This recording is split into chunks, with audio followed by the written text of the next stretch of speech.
Yeah, this is thing in the screen. That's the only way I ever know. We're live. Yay. Woohoo. Um. Are we though? Yeah, we No. are. Fuck it. No, Are we you are. sure? I think the top right corner where it says live might be a slight indication that we're live, I think. Oh, I got it. The two times we've done this, right? I have gone, are we live?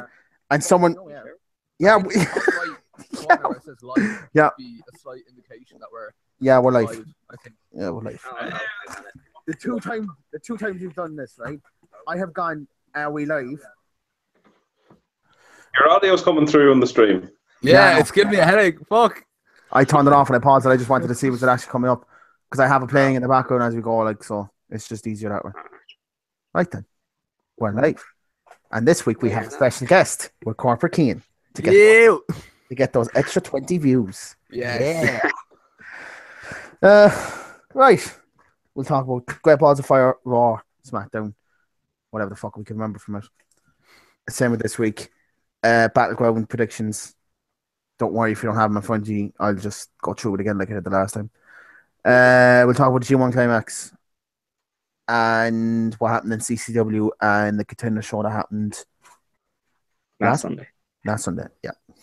And anything else that happened, like that Jim Cornette stuff with Kenny Omega that I seem to be the only one that gets. So How do you get Jim Cornette? He's I get it because I listened to his pod. I've listened to his pod. Point of view. We'll get onto that later. His point of view, actually, he explained it with Dave Meltzer, and when you hear it, it's just like, oh, Well, yeah, I get it. he likened Ibushi and Omega to Nazis. Okay, That was all right. That was a bit fair. That was a bit fair, and I said that myself. I was like, there's limits. There's a It's when fucking he says line. something like that you can't take him seriously anymore. You know. But he's like, yeah. I'm still not going to take him seriously because he's still my favorite podcaster, and he's still Okay. he's still the funniest fucker I've listened. He's one of only two podcasts I can listen to weekly now. Him and Pritchard. Anyway, we'll start with Great Balls of Fire Yeah. because that was the most recent. Don't thing wear that a happened. guy. You know? I would say we talk about Dixie Carter showing up at WWE and AJ Styles winning the belt, but we don't do this weekly, so it's not that shocking anymore. It's like, oh, that happened. Yeah. That I was just a So kickoff show. I wrote down a ton of notes, but my main one coming from it before any of the matches was Dana Brooke showed up on my TV. She said some words. I played Bubble Witch Saga, and that was my first David Otunga. Fuck off. Was I talking to you during the show? Yeah, that was. I started with David Otunga fuck off, and then I actually just developed into Booker T fuck off because he kept saying retarded shit. I don't know what it was, but WWE announcers, what do you expect? geez, They say stupid shit like, what he said was it during the Braun and Reigns match. It was like he blew him through. Remember when he blew him through the stage?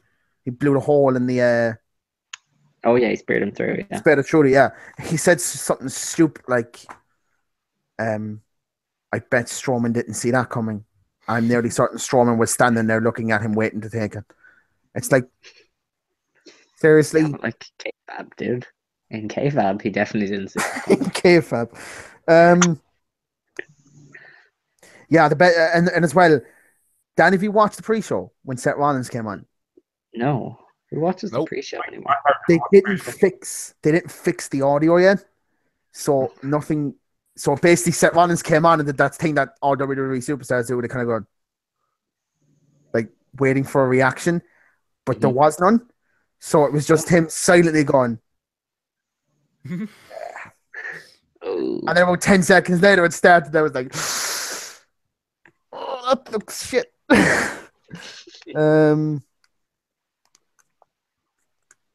Yeah, Bray talked. I didn't care, mate. And then we had. I think this is easier. Calls these days, he seems to be having little digs at people.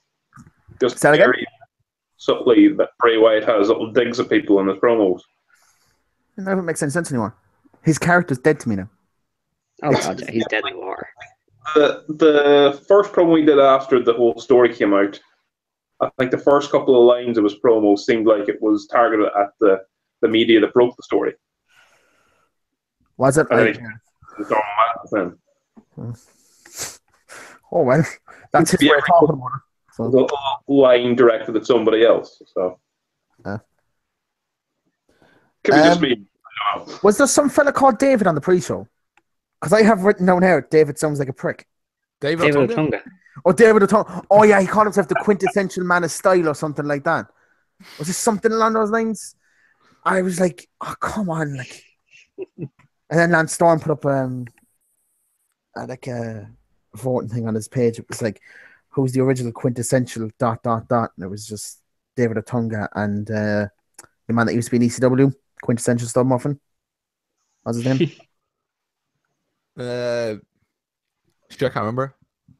I can't remember it. You're really digging Yeah. deep into the archives there, Aaron. Like, No, yeah, he's quite famous. He was one of the bigger parts of the ECW. He was one of the better parts anyway.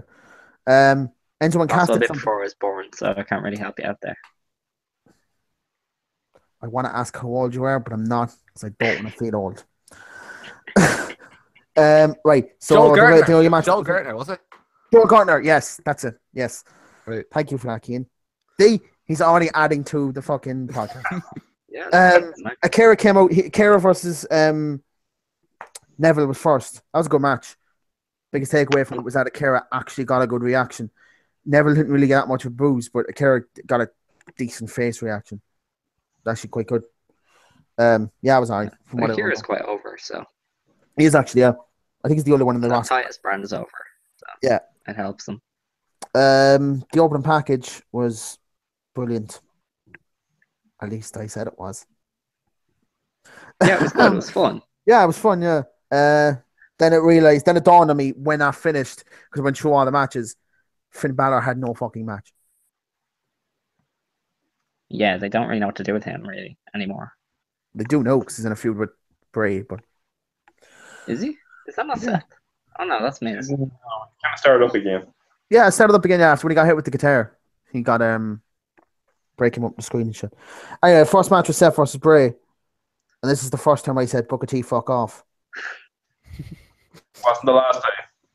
No, it definitely was wasn't the not. last time. Because I said it 3 times during this match. Wow. And I also said, Bray, can you fuck off for a while, please? Because if he fucked off at SummerSlam to the Rumble, people might actually care again. I don't know. Maybe. They could do like what Undertaker, what they normally do is like around Survivor Series, you kind of go away for a while and then you come back around the Royal Rumble. Then that'd be good for him. Yeah. But it's on Raw. They can't do that. Like they need every single person. Oh, yeah, to no, fill they that can 3 They hours. can't afford to do it all. One thing I took, right? Anyway, so Yeah, but it's just his point. It's why he was moved to Raw in the first place will baffle me. To fill 10 minutes of with mindless promo Yeah. work. We need 10 minutes there, lads, to kill. Take Bray there from SmackDown. Yeah, Sorry. that's pretty much all they took him for. Yeah. You know, fill time. I did make a point that if any of you copped on to what they were saying was half of that roster, because they named out a couple of names, and Bray, Seth, Neville, I think they mentioned the Kara and a couple of other people that popped up as well over the pre-show were all deceptively strong apparently. So I think it was Booker and Otunga both said, oh, they're deceptively strong to like a couple of people that popped up on video packages or in the back. And they said it about Seth, Bray, Neville. I'm nearly certain they said it about Akira. They said it about a couple of people. And I was just like, What's that even mean? I know, I can get it. Like, you're small. You don't expect him to be able to lift like fucking, I don't know, a 300-pound man. Oh, look, he can do it. He's deceptively strong. I get why they're saying it. But when you say it about half of the roster, it's like, Yeah, They're that's when it they're loses just effect. strong then. No, the person who's the only person on that roster who's deceptively strong is Cesaro at this rate. Yeah, pretty much. Yeah, I stopped caring 10 minutes in. Bray wins. I'm surprised you cared at all. Bray wins 3 out of 5, I think. And Matt and Jeff had a promo in the back. After that, it was Enzo and Cass, and I have in brackets. I love this, by the way. I love this. This was great. Enzo's promo was brilliant, and then the match was what it should have been. I thought they were finished at this, but they're not. That's the worst thing. I don't know. No, Enzo's gone. He shut up on Raw Monday, and they were continuing on with the feud. No, he's Well, moving on to Big Show. Enzo hasn't been on TV since. He was on Raw, and he did another great promo on Raw, and he sat at the side when Enzo came out, laughing because he actually took a kid over with him from the crowd, and he sat on his lap, and he said, "I watched," and he was laughing at what was happening because the Big Show had to beat the shit out of him, and then he came in thinking, "I can just jump in now and just beat the shit out of him as well," and then Cass came back and booed him in the face. It was dead. But yeah, Enzo and Cass fought. They had an altercation in the ring, which was incredibly one-sided. Yes. Cass has no music. Yeah, Say that again? that's a good way of putting it. Yeah. 4 out of 5.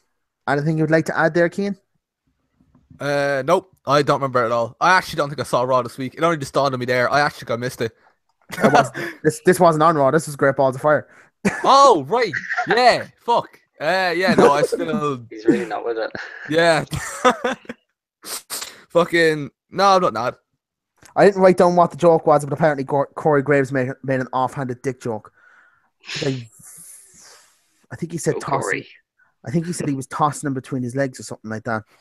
It was like, it's PG, so I'm just going to make it nice and just, people will cop onto it.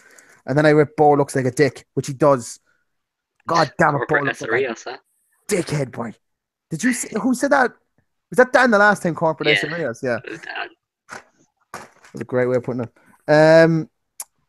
Although he's changed slightly, so he's kind of gone from like a more biker Rios lately.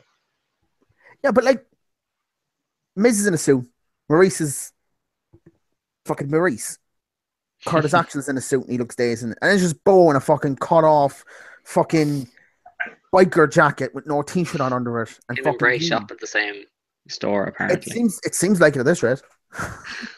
I think Bo looks slick, to be honest. No, but like he looks fine, but he's just a bit out of place in what they're trying to go for.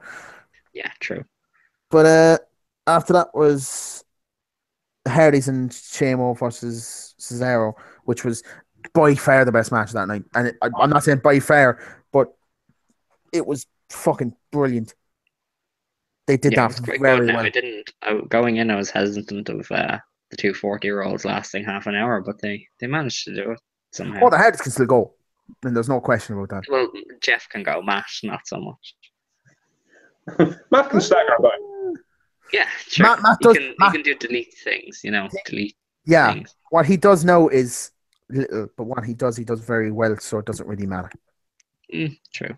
Don't need him for anything else. Yeah, that was 2 seconds in, 1 kick, 1-0.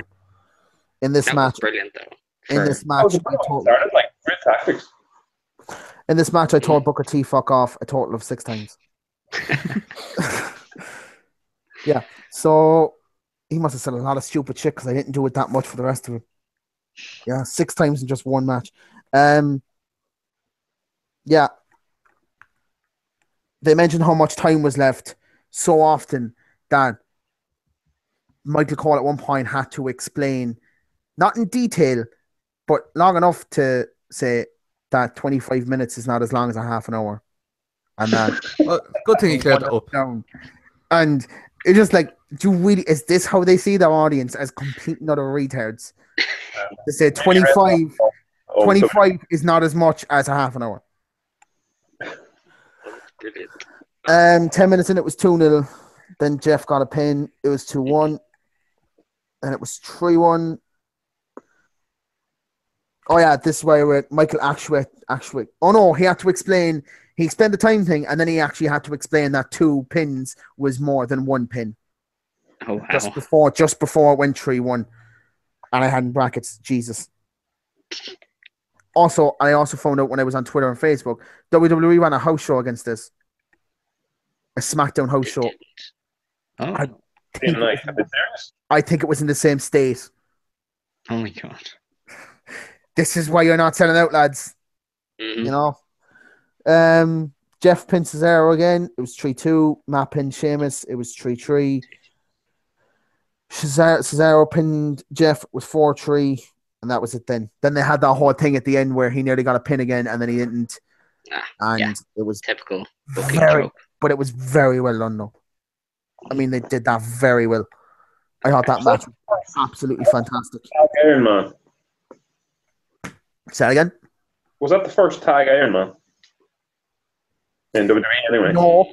And the reason I know this is because it was only mentioned on another podcast not so long ago that John Morrison actually had his own version of the Iron Man match as tag teams with The Miz and ECW. Don't ask me what they were called, but he had his own like special name for it. So it would be different to a normal Iron Man match. But yeah, this is not. I think they may have touted that it might have been the first one, but it's not really the first one. At least on WWE TV anyway. Okay. Anything to add there, Keane? Because you're just very talkative. He's gone. He's gone? he's fallen asleep at his monitor. Oh well, he's there anyway, and he's smiling. So we'll just assume that he's, Matt got busted open, and then at the end he looked a little bit broken. How did he actually get busted up? Because I completely missed that. I just seen him collapse on the ground. Just blood. Hello? Oh yeah, where did you go, kid? No, my mic. I'm having issues with my mic. I was saying that they had a class one in TNA. It was like the Wolves against, I think it was Bobby Roode and Austin Aries. It was like last year. That like a tag team Iron Man. It was fucking class. I think that was like a year ago or 2 years ago. But yeah, no. Yeah, is my mic working though? Yeah. Yeah, it's working. Oh yeah, we can hear you now. No, because on the screen it showed that it was working, but then like it just wasn't. So I don't know. Yeah, usually I get like little dots to the side for everyone except for you. I don't know why that is. Right. Well, if it's working out, that's grand. Yeah, but no, I get you now. Yeah, I get you now. Anyway, Matt got busted up and looked a little bit broken. Cena had a video package. America. That's what I wrote down for that. Yeah, pretty much. That's all SmackDown is these days. Go America. Alexa Bliss versus Sasha Banks was next. This was good, wasn't it? Fiery. Oh yeah, Alexa did that fucking dislocated arm thing again, where she popped her arm, popped it back in, and she swung around and hit her with an elbow. It was great. Say that again? Michael Cole acted as though he's never seen it before. Yeah, and he was. Wait, did he? Technically, Yeah. he didn't. No, technically, he didn't. Because last time she did it was on SmackDown, not on Raw. Huh? Huh? Fucking poking holes in your logic. Yeah, and then Michael Cole does say quite a lot that he's never seen something before, despite the fact he was there in person to actually see it. True. He's got a really shitty memory. I don't know if this. I can't remember when this happened again. Oh, yeah, my brother, right? Who I bring up a lot in this, even though I say he doesn't really like wrestling, but made valid points. They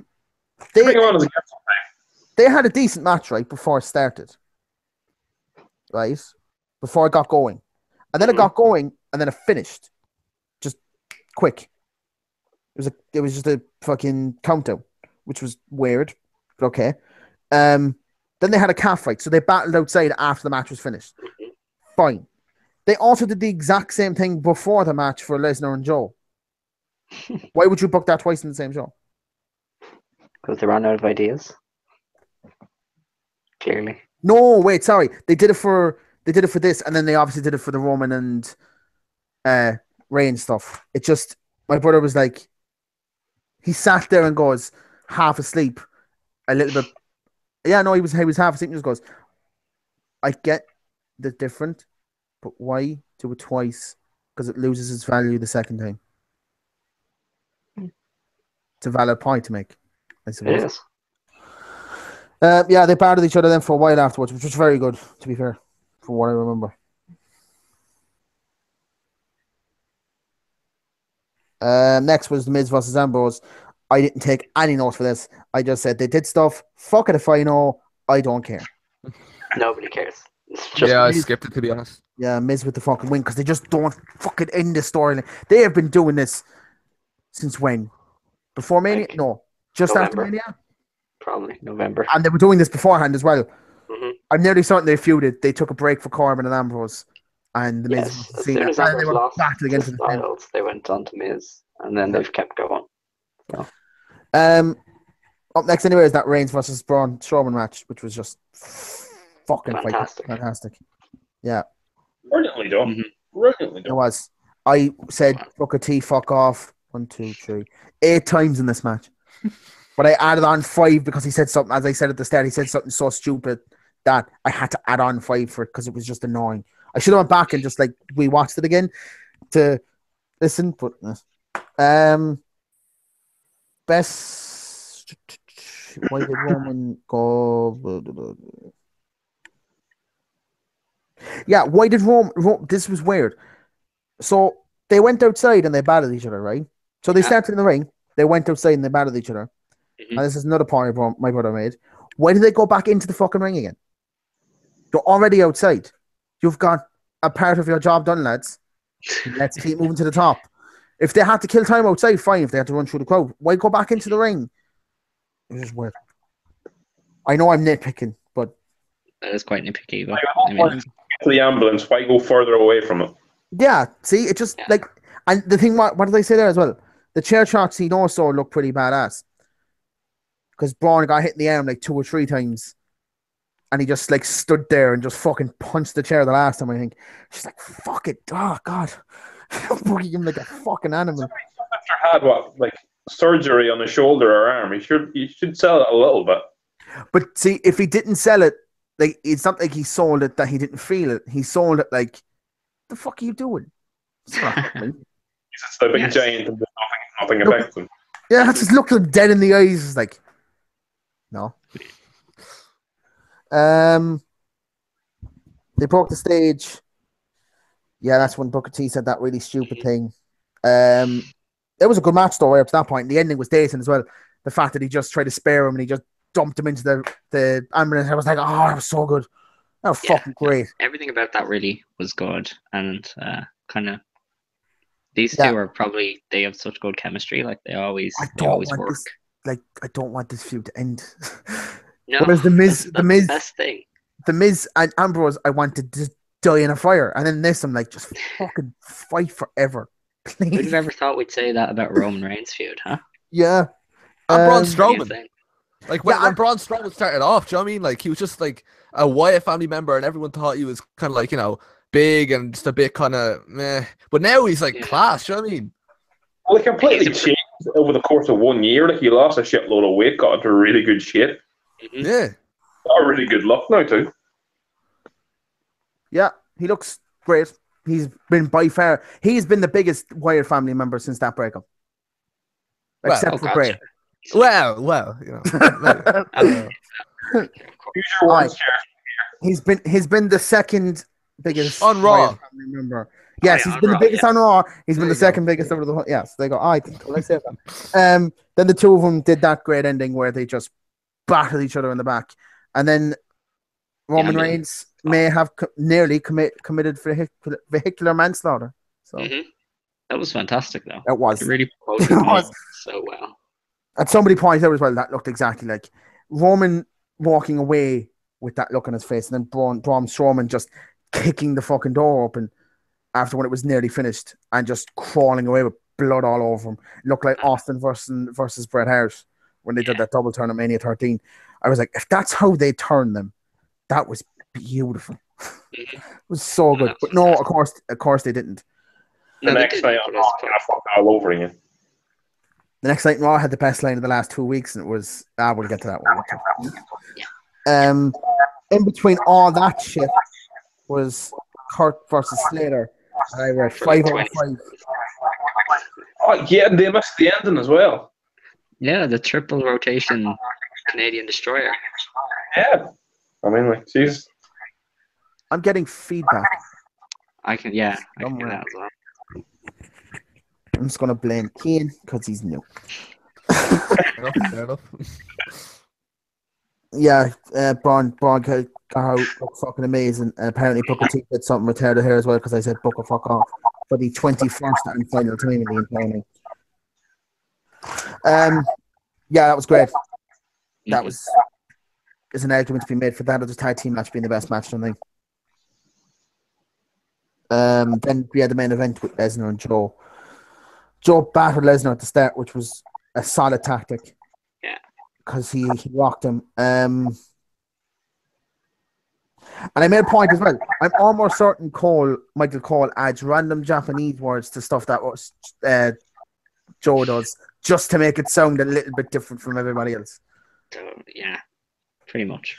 It was a very He likes to do that anyway. You know, that Michinoku driver that Sami Zayn does. just that yeah. The match was good, but it just finished. It was like Joe was battering him. He got him for an F5. He pinned him. Finished. Yeah, but that's kind of the thing of Brock's matches now. All he has to do is hit you with one of those, and you're done. So Fine, I get that. I get that. I'm cool with Lesnar's matches as well, only going 7 minutes. Mm. Absolutely fine, because that makes complete sense. This and the Goldberg match have been arguably his best matches all year. Considering the fact he's ever had since when he 3 came back to matches. try to work, these are definitely his best ones. Do you know what annoys me more than anything else, though? And it's when Lesnar's in and you're like you see like chats and like pages or groups. Not saying it happens in the forum a lot that I can remember anyway, but it's like every single time you bring up Lesnar, they keep saying he can't wrestle. I'm like, did you not look at any of his fucking shit? His first run 10 years ago. Sorry, 15 years ago. Absolute beast. Lesnar can go. He just doesn't need to go. Yeah, that's it. Like, the guy's 40. The cover of Here Comes the Pain for no reason. Mm-hmm. Yeah, that means he's a great wrestler. That usually means that you're the best in the world.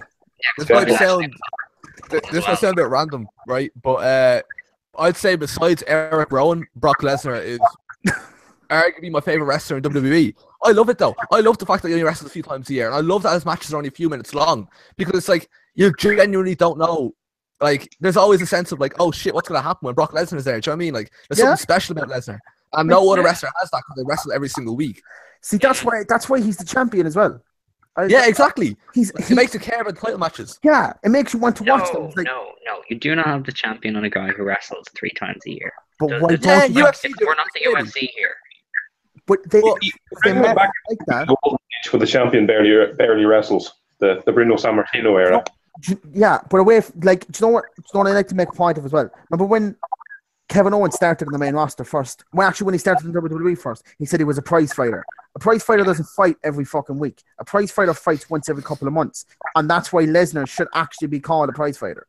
Because he's literally got the biggest prize. Yeah, that's great, but like, without the title, everybody else just seems like a headless chicken for a few months waiting for him to come back.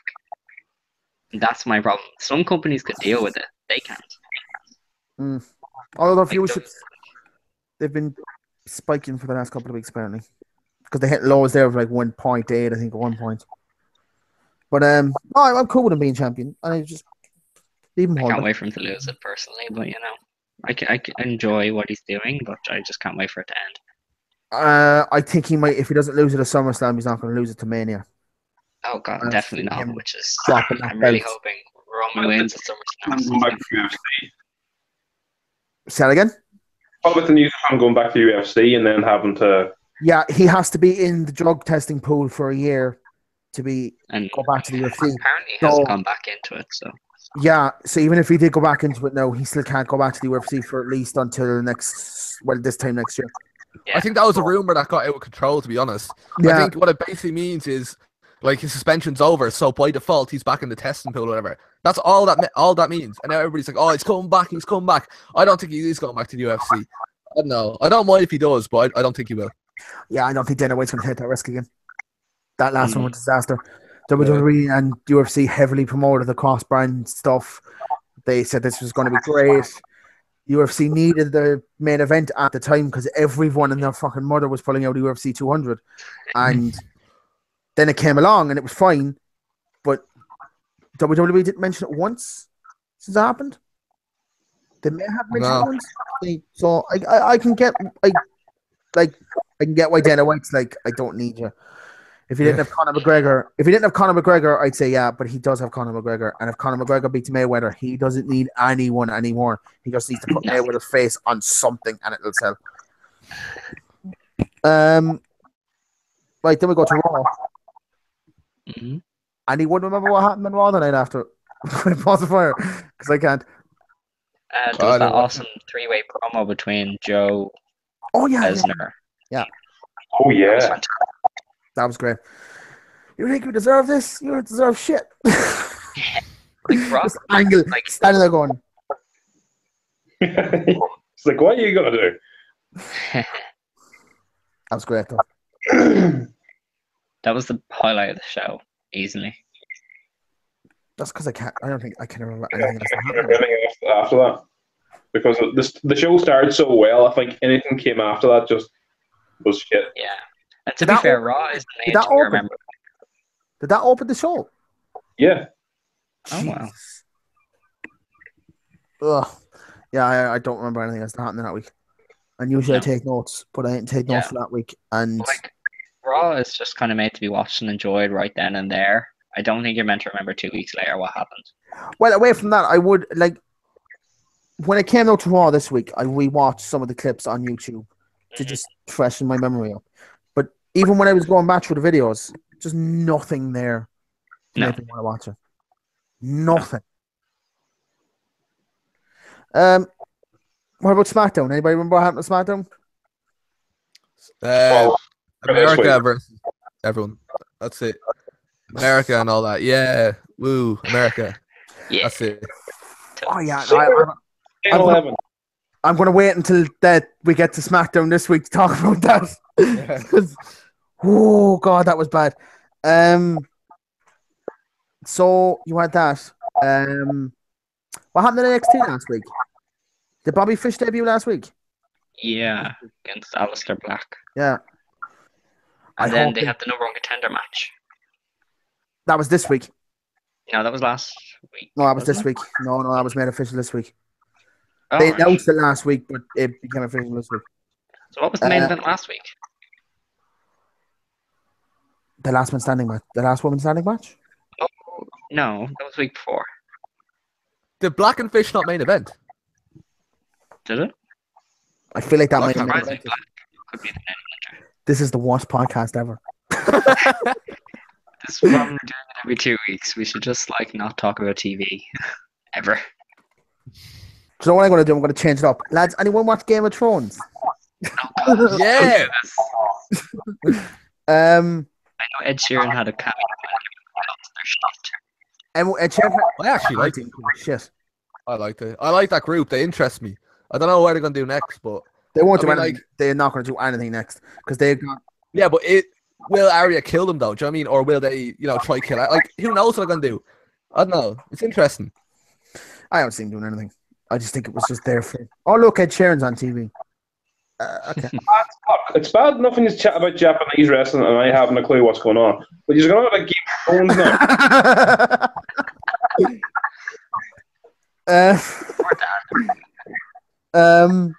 Right, so we'll just skip on to Raw this week because I Jason. can't. Say it again. We'll fast forward to Jason Angle and what seems like the Sims gone wrong with a white guy having No. a black baby. I actually no. I'm going to get to that because I actually have some notes from Raw to walk off of. Nice. Dean Ambrose, which was the only one I went last night. Dean Ambrose can fuck off because I stopped caring about you as well. And they also had that really dramatic opening, like it was from fucking Dynasty or something. What would be Angle's fucking revelation? Ooh. It's Carter or the black guy. It's one or the other. Then Seth came out. I went down. Seth came out, shite face. And then they had that. What was over dramatic but was great. The fact that they brought up the Shield breakup, and then he had him just standing there going, "Please hit me with a chair to give me payback." And that was fantastic. Absolute feels. Say that again. Of course, fucking Miz came out. Fuck's sake. I said mids with the lads. Axel looks amazing. Bo looks like a fucking idiot. Lads got battered. I am assuming Ambrose and Seth got battered. What a shock. And then my stream cut out completely. But I didn't see it until midway through the Bliss and Bailey match when Nia came out. Her music hit. She walked out and they cut the break. What's that? That's why I don't watch it live. I would not be able to handle that at like 1 in the morning. All the ads and stuff. Thing is, though, I hate it when I got British ads because I've already seen these ads a million times already. Yeah. When I get Stream result.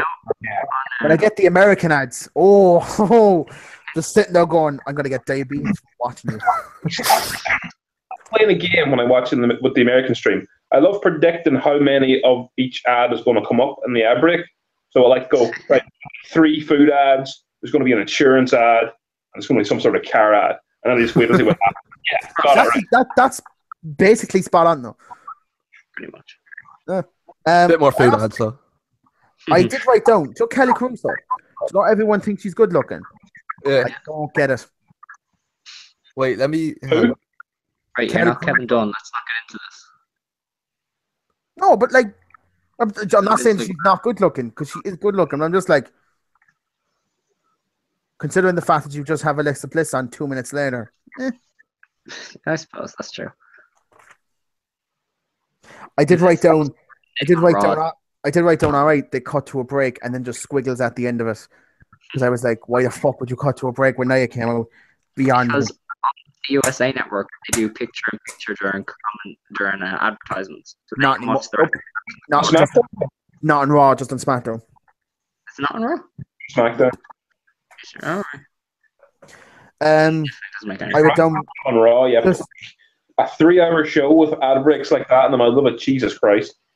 it's a trek, and I wrote that down later on. I wrote down just give Nia the fucking belt and just turn Sasha heel.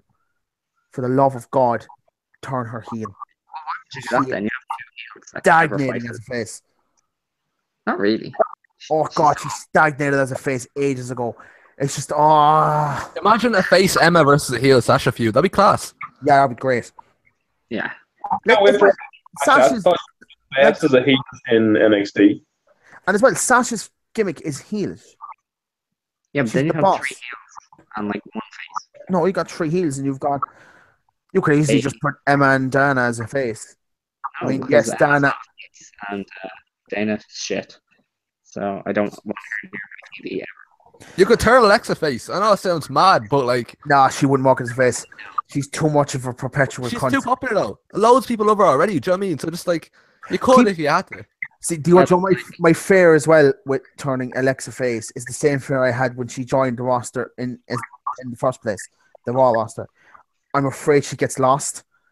Yeah. Because No, but the main problem is that whenever somebody turns face in WWE, it's like they abandon their entire personality just so that, like, right, their face now, so they have to smile and, like, high-five all the fans and all that. Do you know what I mean? Like, why not just, like, keep her as she is, but, like, you know, instead of being an arsehole to, like, Bayley, she's an arsehole to Nia Jax or something instead, do you know what I mean? But they don't do that. yeah, That doesn't work. but I think what you want about their faces, Nia is surely turning face soon, yeah? She's eventually going to batter Alexa around the place. Oh, yeah. I have a feeling it's going to happen soon, too. I think it's probably going to happen leading up to Survivor Series, and I see Nia getting that belt from Survivor Series to Mania. That would be good. Though. Pretty dominant run as well with her. She deserves it, yeah, because when she joined first, she was just a female Strowman, and now she's just like one of her own. She's fucking great. No, she was always good. Like just green. Now that she's more experienced, she's just way better. She's been solid, especially as well putting her with Alexa, because the two of them are friends outside the ring anyway, so it works. They did Reigns and Joe hype for the night. Yeah. Angle was in the back, freaking out. My one and only Booker fuck off line for the night. Don't know what he said, but he's supposed to fuck off anyway. And Akira and Kendra came out there in a match. This is as bad as the fuck the revival movement. Aaron's is fuck Booker T. Everybody else is fuck the revival. Fuck Booker T. Because he's shit.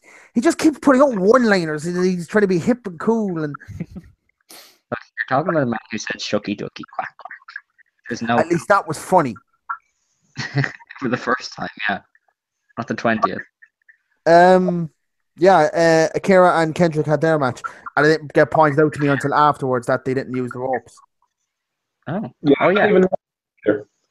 Which apparently they could be getting rid of 205 Live and just completely integrating the cruiserweights into the roster. Oh, duh. It won't be their own. So, No one cares. yeah, nobody. exactly 1 year ago, there was a fucking Cruiserweight Classic came on, and everyone loved it. And everyone adored it. And a year later, I couldn't give a fuck if that belt disappeared tomorrow. I could. I love Neville. Neville and the King of the Cruiserweight. Oh, Neville is great. But, like, you could just keep him. Thing about it currently. Do you know what I mean? Like, I don't care if the Cruiserweights fuck off tomorrow. I had high hopes for Jack Gallagher. I had high hopes when Neville became heel. I thought there going to be great feuds there. It's going to be cool. They're going to do exactly what they did in the Cruiserweight Classic. And it has been awful. It's been so I think anybody boring. expecting a Cruiserweight Classic was, you know, You could have made it half as good as the Cruiserweight Classic and it would have got ratings. Triple H is handing over the reins to Vince McMahon, and they have two different ideas on what this sport is that we want. Yeah. It was never going to be anything like the CWC because I still wanted it to be somewhat good though. Jesus. They were always going to be slowed down and made to work the normal style, just with smaller. What a man can dream. Enzo came. Oh yeah, this is what I was talking about earlier. Enzo came out with another fucking great promo. Then Shaw came out. No, Enzo came out. Cass came out. Then Big Show came out. That's when Enzo ran to the side and just started laughing at the fact that he was about to get a baiting. And Cass came out and battered the Big Show after about 5 minutes. After he got battered himself. And then Enzo tried to come in to stop it. He got a big boot in the face. And Enzo walked away looking like the fucking beast that he is. Yeah. This is going to fail miserably. Oh, yeah. It's going to be a fucking disaster. Then Balor versus Samson.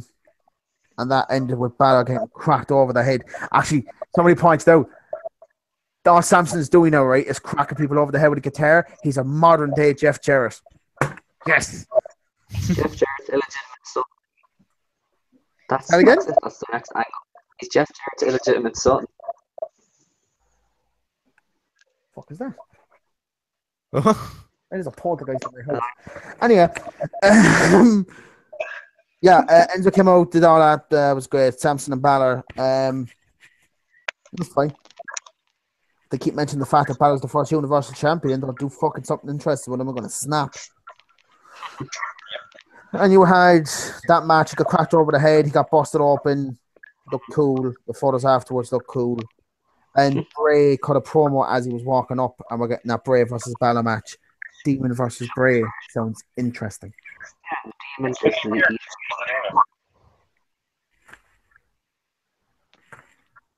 He was last Demon at SummerSlam. It's Bray versus Balor. So, yeah, Demon versus Bray. I'd be okay with that. That might actually be quite good. I think I may have fucked this up a bit. Surprise. So I wrote down Akira is amazing, and then I wrote down Kendrick amazing. But then I also had the fact that Akira faced Barry later on in life. Granted, just after that, I also have fuck 3 hours. So we don't get that. Anyway, the last thing I wrote down was Jason Jordan was Kurt Angle's son. It was fairly obvious to probably most people before the show even started that's what it was going to be. Yeah. It's either him or Chad. Really.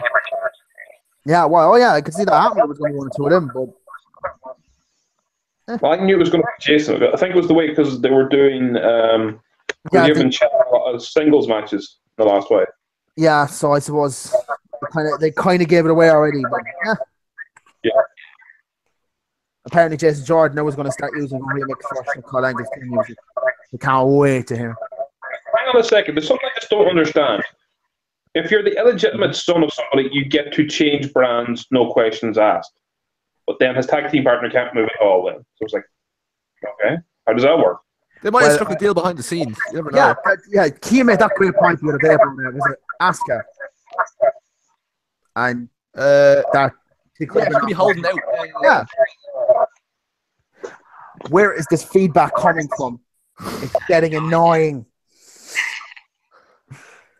Yeah, I'm cool with this whole thing. Yeah, Book it right, build it up right. I'm cool with John. Lord, I'm not going to be I don't know what the word is. I'm just going to let it run, see how it goes. Yeah, you could turn him heel by WrestleMania and have a WrestleMania match between the two of them, and that could steal the show. Pretty easily. Could be really good. Yeah, could be the best show on the card. Best show on the card. Oh, Best show on the card. Jesus. After that, then the Revival faced the Hardys. Can't Fuck the remember Revival. any of that.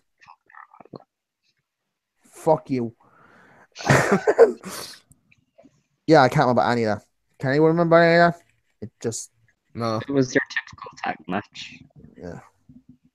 Oh, hang on a second. Was it this week or last week that the Hardys teased the whole broken thing? Oh, that was last week. Yeah, they should just classify themselves as obsolete. They're beaten, battered, and broken. I was like, stop it. Although I did hear that GFW were just being bastards with this thing. Apparently they had like Oh, so apparently they had a deal in place. The deal needed to be signed, and GFW were like, "Can we have 10% of Jeff Hardy's music rights?" Of course, no one was going to do that. So now the deal is off again. Yeah, because like they never had rights to Jeff's music ever, so why would these suddenly? Oh, fucking stupid. Jeff Jarrett's is turning. It seems like he's turning into a right prick since he took back over this company. But like, what's the plan? Is he going to just suddenly start using Jeff Hardy's music randomly on TNA? I won't be surprised.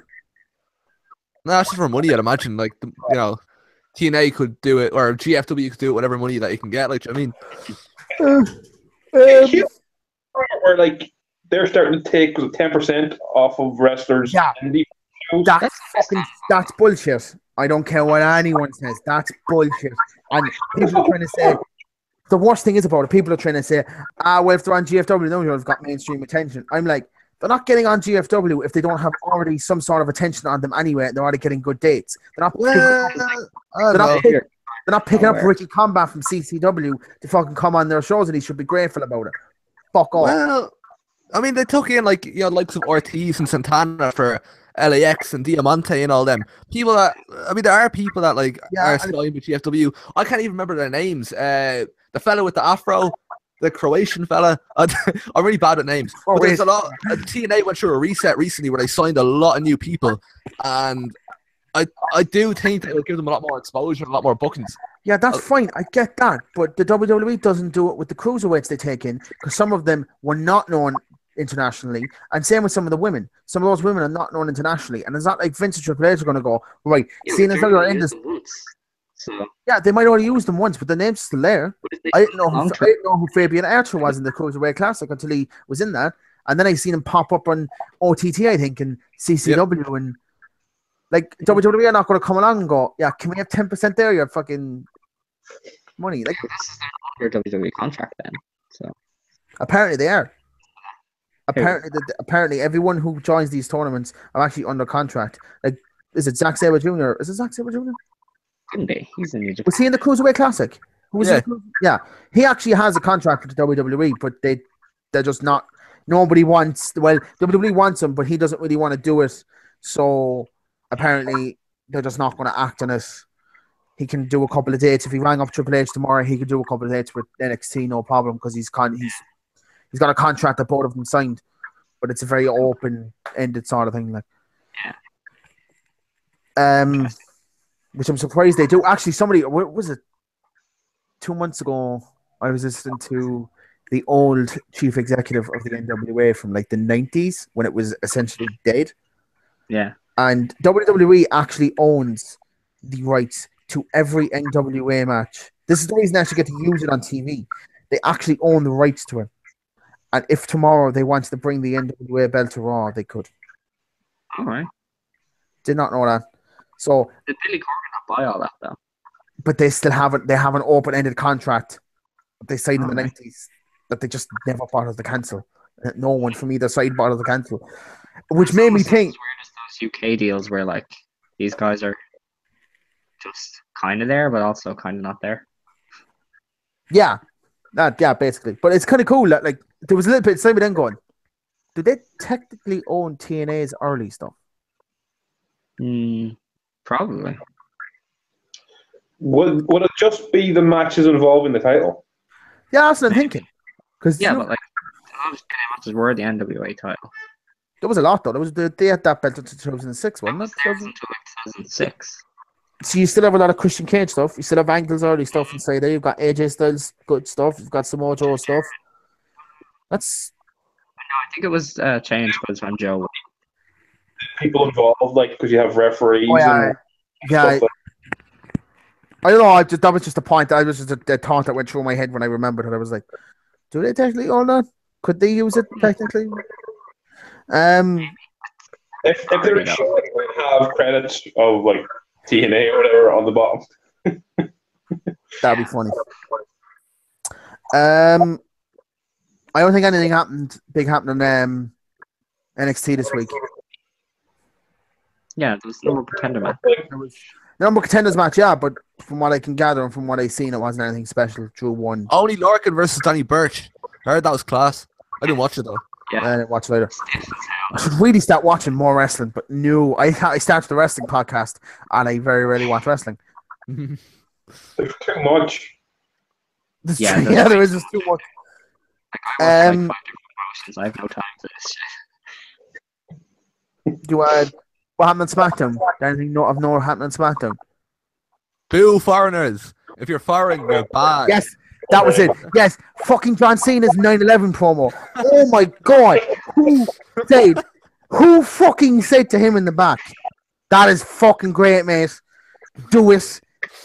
Do it. I had seen no play to do it. Rusev definitely is responsible for 9/11 solely. Oh, yeah. And it's all his fault. So.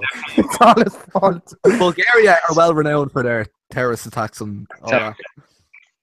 I love as well how now if you notice it when they go back to his old stuff when he used to face John Cena before, they have a black and white, so they don't have to blatantly say say.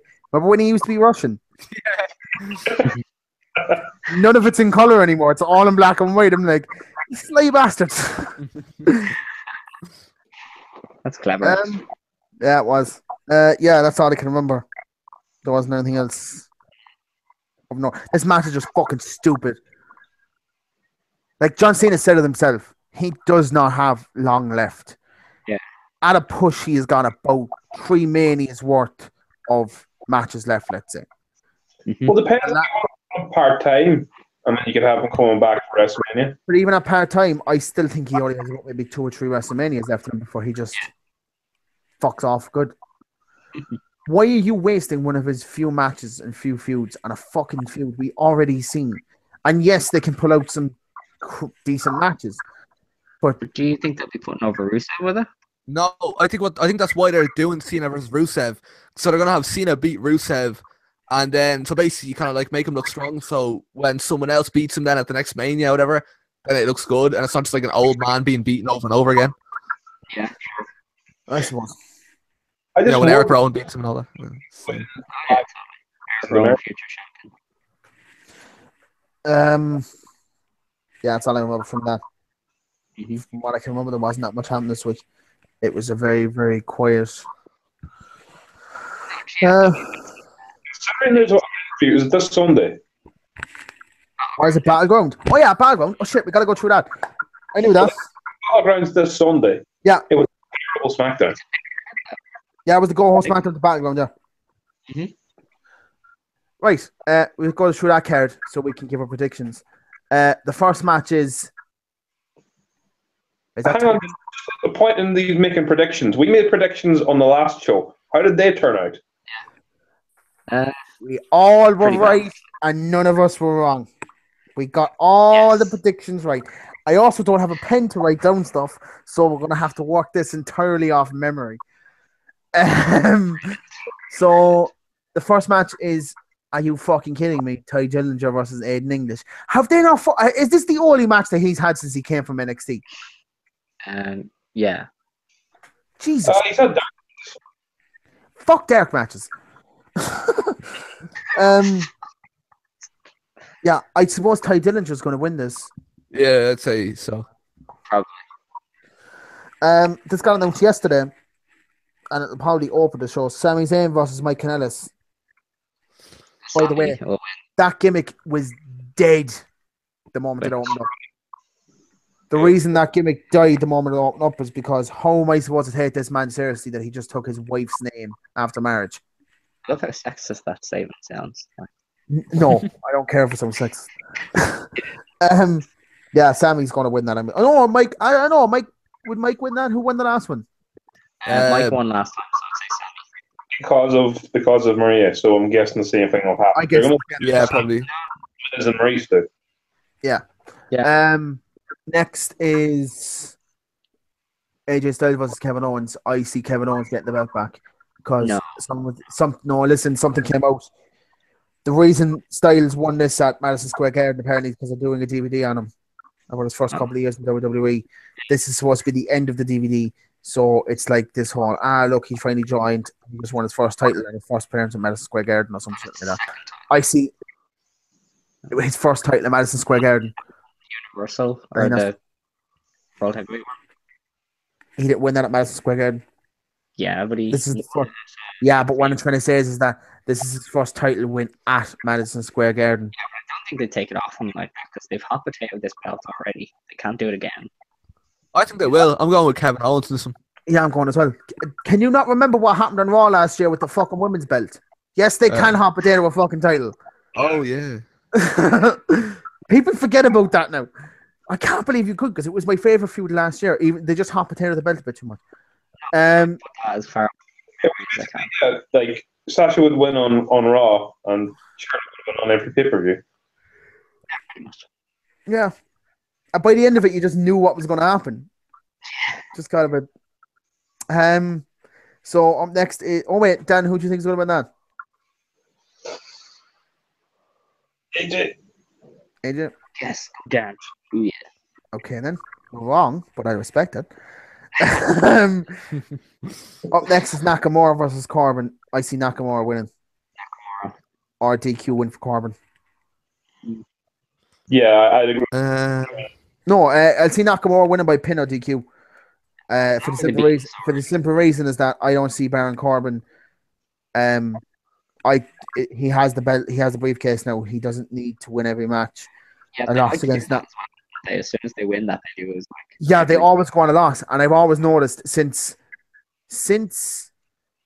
Punk's first win of the briefcase, the couple of weeks and months beforehand, the briefcase holder gets battered before they cash it in. If they've got long lines with it. I'm gonna say Corbin. I don't know why. I just think.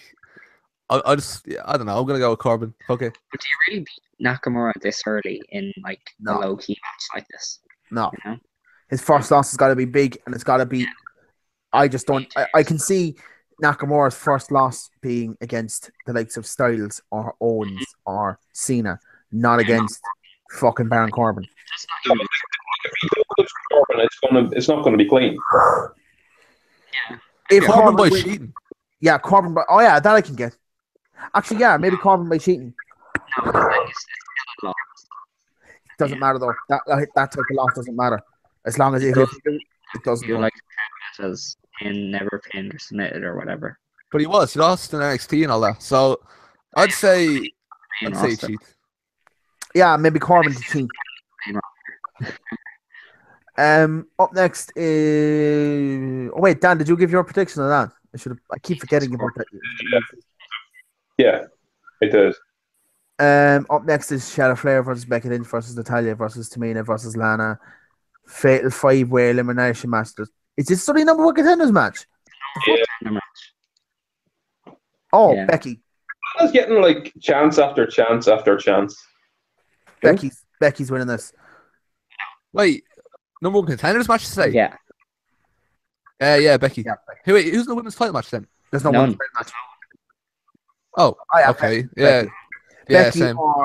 Becky or maybe for the shits and giggles they might go with Lana, but I'm going with Becky. Nah, Becky. See, maybe Becky and Charlotte kind of cancelling each other out, and then it being one of the other three. Maybe, but I don't see. But like, I don't give a like. Put it this way: if I'm going in with SummerSlam women's title match, right? I don't see. Going to get that much time anyway, so it doesn't really matter. It'll still get a solid 10 minutes, but the thing is, I don't want that to be a foregone conclusion. It's going to be a foregone conclusion if Natalya goes in there, Tamina goes in there, or Lana goes in there. Because Anyway, she's not losing until Carmella cashes in. I'd say she loses to Becky, to be honest. So what I can see happening, her losing it to Becky, Ellsworth comes back, attacks Becky, and then Charlotte, and then fucking Carmella comes in and cashes it. Yeah. That would be great. Oh God, it isn't. Oh God, that justice for fucking Ellsworth thing is great. That man's a great heel. You see what he tweeted earlier? Say that again? You see what he tweeted earlier? Oh, that he's going to run up between all the bridesmaids and get the bouquet, because that's what I do now. Fucking yeah. So Becky, are we all going with Becky on that one? I want to start. I'm going with Charlotte. You're going with Charlotte. What about you, Dan? I'm going to go with my idea that they're going to cancel each other out, and it's just going to be one of the other three randomly. That is vague. That is a bullshit vague answer, but I'm going to take it. If it's any one of the other three, come on, you'll have to give it to me. All right, cool. Fine. Up next is Cena versus Rusev. I think, do we need to talk about this?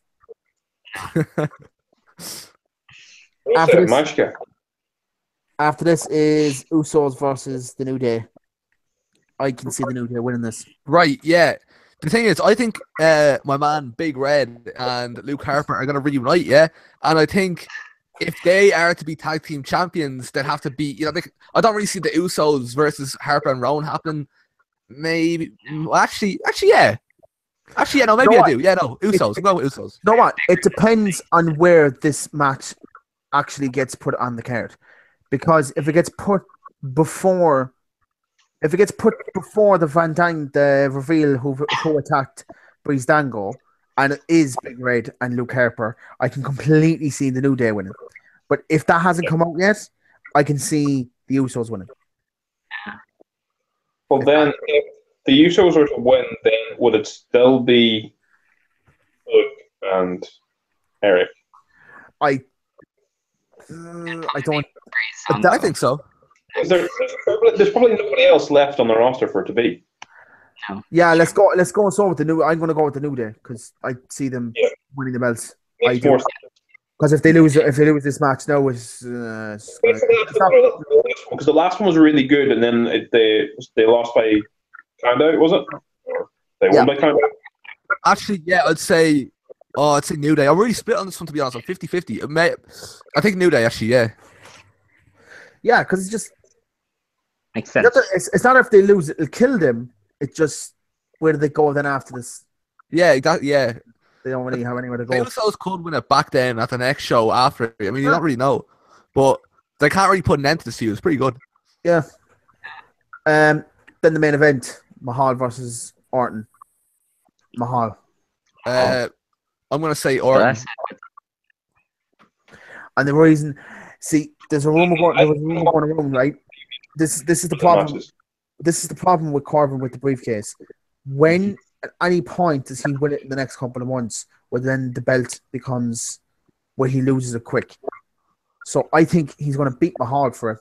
No, Mahal's going to beat Randy Orton, and then comes SummerSlam, Cena versus Mahal. Cena wins, Corbin cashes in, takes away that. Cena versus Mahal. Oh my god! Yeah, I'll probably go. Actually, I'll probably go with Mahal. Because at least if Mahal wins, the feud is over. Do you know what I mean? Like, and if also, Randy Orton wins, might be a rematch, whatever. At least then as well, because you can completely see Cena coming in and actually facing Mahal next with that whole America thing that he's doing right now.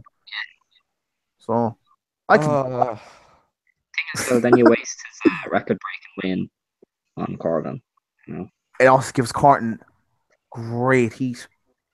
Yeah, I can see that. I can completely see that happen. Because if Corbin wins in a SummerSlam, he's going to lose it at the Rumble. At least if he gets a good first, it might not be the most eventful run, but at least a long run with that belt at the start. Mahal held it for the entire summer. He won it in May, didn't he? Is it the May pay-per-view? So he's had a good run with it. If he finishes at the end of the summer, fine. I actually quite like Mahal as a WWE champion. I thought he's been fine. Yeah. He's good. It's interesting, at least. He's probably the most interesting champion this year. You know? Mahal. Yeah. I don't know. I think it's a bit kind of. I mean, like, Bray I was mean, shit. I know he's just a shit Tiger Ali Singh, but still, he's been a solid champion. Tiger Ali Singh, though. I mean, come on. Like, GOAT, obviously, clearly. Yeah, I see my heart winning this, and I see the Singh brothers fucking marting up Mm-hmm. or doing So some shit. That's bad good anyway. Yeah, I mean, the card is decent. Like, yeah, it's that could be a good card. Cena and Rusev could be a good match. Nakamura and Corbin could be a good match. AJ Styles and Owens would be a great match. Yeah, just not a card. The tag team match could be good as well. You could get at least a half decent show with only maybe the women's match, Zayn's match, being the only two duds, so to speak. yeah. The only two where kind of finishes and you went, all right, then that was all right, cool. Anyway, will we move on to what else will we talk about? We'll move on to the G1. G1. Alex can talk about that. If you watch the Keen, you could talk about it. And yeah. did you watch it? I can watch for a few minutes. Say that again? This is the part where I sit back and watch for a few minutes. Yeah, cool. That's the same what I'm going to do as well. I want to sit back as well. So Alex, you go out with the old G1, and I'm just going to pretend to listen. Well, I mean, mainly the first day was highlighted by the Ibushi and Naito, so that was pretty much straight fire. Did he do the pedigree? No, the pile driver off the second up. Yeah, I thought he was dead. That looks sick. It I was see that. Looks sick. It was a really good match. That like 4.5 stars, definitely. Dave Meltzer just spooging his pants. Anyway, go on. Probably. And that was the big kind of thing on night one. Night two was Suzuki and Kenny Omega, and Omega had his working boots on, so he pulled maybe a 4-star out of it. There was a lot of kind of bullshit with the factions, kind of interfering. And Suzuki, is he the bald fella that looks like he's just wearing a pair of underwear, no boots, no elbow pads, and really small, no knee pads. Yeah, that's Minoru Suzuki. Yeah. He's really like he's a badass. Yeah, he looks like a man that would cut you off for no reason. Pretty much, yeah, he is. That's his gimmick. They had Zack Sabre Jr. and Ibushi, and that was probably, it wasn't the main event, so it wasn't blow away, but it did its job. It was entertaining. And at the moment, it is Naito leading with 4 points, and he's kind of at the moment clear, run away with that block. I don't really know about the G1. Every year there's always one match that tends to stand out amongst it. Last year it was that fucking murder known as Ricochet and Will Ospreay. Fine. No, that's the Super Juniors. Oh, that's the Super Juniors.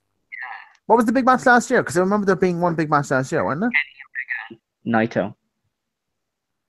That was like a 5 stars, I think. So. Yeah, maybe it was that. Always one. How does that actually? Is that like a Champions League type thing? It's a round robin, and then the top guy from each group, from each block, I think, faces the second place in the other one, and then the winners of the semi. So kind of like the Confederations Cup that was just on. Yeah. 2 group stages, 2 semi-finals, and a final. Yeah. And you get there's a lot of good stuff in it with storytelling like that. So it's a good tournament at the moment. It's Naito wins his block, but it can change really because New Japan likes to do a lot of weird stuff like that. I love how I've just switched the feed for this to Dan just drinking. Just there, just going. Yeah. He's turned his microphone off. Turn his microphone off as well, yeah. So there's only been 2 nights so far. The next 2 nights are next. There's been 3. There's been 3. What was then the third? What happened in the third night? The third one was tonight's one with Ibushi and Zack, and then the second one was Suzuki and Omega. Cool. And at some point we are getting Kenny Omega and Okada because they're in the same block, so look out for that one. because that Yeah, I heard about that. That's just. I feel like now at this point, this will be Omega's win. Yeah, I think so because it's a half-hour kind of time limit, so they could easily either do a draw again, or they could just do where he sprints and kills him. Like, so they have a lot of options with the time limit like that. Cool. We got through that quick. That wasn't that. Yeah, well, there's a lot of undercard stuff that's not really. Yeah, but all just that we focus on the main event. We could get in deep with it, but unless Mike is watching this, I can hear him fucking freaking out right now. Everything is watchable, especially Ishii and like Tanahashi, but that's just par for the course. Cool. Suppose we get into the CCW. Come back now, don't. Daniel can turn back on the microphone now. Done. To be fair, turned off me because I was eating biscuits and I was making noise with them. He was just being respectful of what we were doing. He was being professional. Yes. Right. So first, we'll do the CCW show first, and then we'll go on to the Contender show. I heard only good things about that CCW show. Yeah. A single bad thing about it. Did Bram appear, actually? That's what I want to know first. Bram. Yeah. Yeah, he's fucking deadly as well. He loved the Eric Rowan shirt. Yeah, he was a fan. He said Eric Rowan's the man, so I like Bram now. Like, you don't like Bram because of his wrestling skills or his I mean, I personality. like him anyway because he's an unreal heel. He's one of the best heels ever, in my opinion. But just because you like the Eric Rowan shirt, that puts him up another rank, in my opinion. So, Yeah. Did the lights go? Do you know what? We'll go through the card and we'll talk about. Match by match? Right. Match by match. Right, where do I start? What was the first match? Danny the Beast Butler versus Bull Dempsey, or what's his name now? Bull James or something, isn't it? Bull James. For the CCW All-Star title. Yeah, they're not the world title, but the mid-card one. Mid-card one, yeah. Yeah, the Beast won. There was lots of cans, wrestling, that sort of thing. Pretty good. I liked it.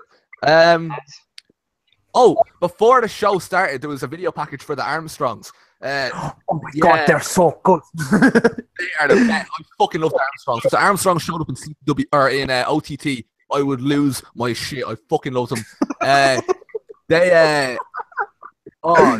you seen it? It's on Facebook now. The Total Armstrongs. Yeah, the babyface thing. You've seen that, yeah? Yeah. Oh, it's so good. And people are chanting that throughout their match. But wait, what match was next? Sorry, the second match was Billy Bedlam, who is bit odd. It's my first time seeing most CCW wrestlers, yeah. Billy Bedlam's a bit of a weirdo, but yeah, he came out and he was, he has a puppet on his hand, right? He's like talking to it and shit. Mad. But then Vic Viper came out, right? That is mad. I haven't seen him in years, right? I used to see him on Irish Wrestling back in the day and all that. He's class. Yeah, he worked with CCW at the start, and then he talked off to Wrestling.ie because I think they were under contracts, so they couldn't work anywhere else. Really? At least not. Yeah, I could be wrong on that, but I'm nearly certain that was the reason he actually went for a while, and then he came back.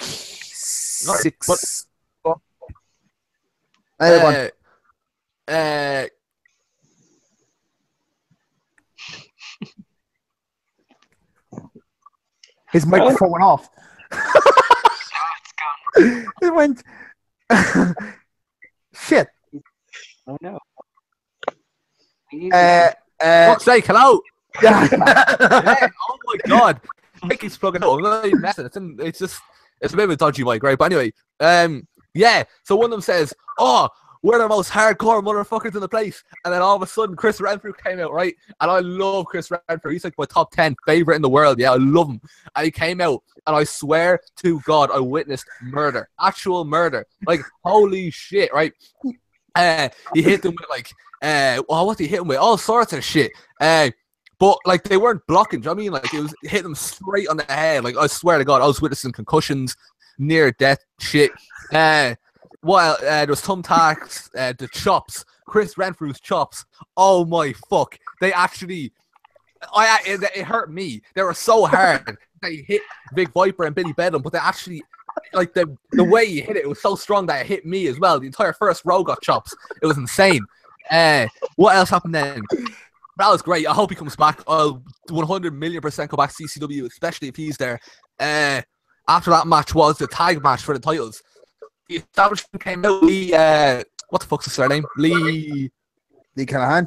What? Yeah. He came out. He was talking a lot of shit. He's pretty charismatic, yeah. And then Rough Stuff came out, and a big "fuck the Dubs" chant broke out, and I'm like, yeah, fuck those guys. And then, what you call it? just like trying to fit in, going, yeah, fuck them, yeah. Fuck the Dubs from Dublin, yeah. But then it was so they're chanting that CT Flexor, is it? The body bro, it's not from up north. It was Rough Stuff against the Armstrongs. And Rough Stuff won, which is interesting because Rough Stuff are heels, the establishment are heels, and neither side are liked at all by the fans. So I don't really know how that's going to go. But yeah, I was devastated. I don't want the Armstrongs. I think the reason is as well is because Rough Stuff were actually the top tag team in CCW for a while, and they just left. So my thought process in this is that Lee is just like they're winning the belts again, but they're going to have to get a couple of wins under their belt to just hand them the titles, like, because I think he probably wants to put the belts in Rough Stuff. I wouldn't be surprised if he wants to put the belts in Rough Stuff. That's it was number one contenders match. I think I forgot to mention that. So that's the match. Yeah, so they're doing that next. Or what happened after that then? Because I think it was 4. I think after that was the WCPW Fatal 4-Way, which was fucking insane. Yeah, Will Ospreay, Jordan Devlin, Joe Hendry, and Ricky Combat wrestle. I thought he was really good. Will Ospreay and Jordan Devlin, especially though, were just oh my, what a match! Like that was probably that was definitely match of the night. Fucking Joe Hendry won, but I thought there was going to be a title change there for a sec. Things like anything can happen, yeah. But Joe Hendry won. Still a great match though. What happened then after that? I think then it was intermission. Then after intermission was Bram versus Lewis Gervin. And I loved them both, but after Bram complimented Eric Rowan, I couldn't help it. The only side that I was on. He won. That was another great match. Lots of brawling, in the crowd and all that sort of shit. And then after that was, I hope I'm not forgetting anything. I am. It's fun. A match against Connor the Body Charisma and Luke King Sharp, right? Luke King Sharp is great. They were a heat magnet. Holy shit. Like, CCW fans take this shit way too serious. The amount of drinks that were being thrown into the ring, like, would you relax? Connor's about, I don't know how. What was it like fucking WCW in like the late 90s where every heel was getting rubbish thrown at them? Oh, it was mad. It was like, do you know what I mean? Like, if that happens in OTT once, you're fucked out. Do you know what I mean? And rightfully so, in my opinion. Do you know what I mean? Like, you can't just throw cans at the fucking wrestlers. Like, I don't know. But Tron destroyed them. It was funny. I actually loved it. I'd gladly hear more of their promos. Like, it was funny. But then after that was the women's Fatal 4-Way. Cian, lost you there. Oh, for fuck's sake.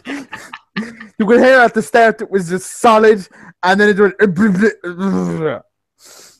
He was slowly turning into the Terminator and just fucking went. So clearly Arnold has fucking killed him. Oh, is he back? He's back. Is he back? Is he back? Cian? Thing's gone, so I don't know.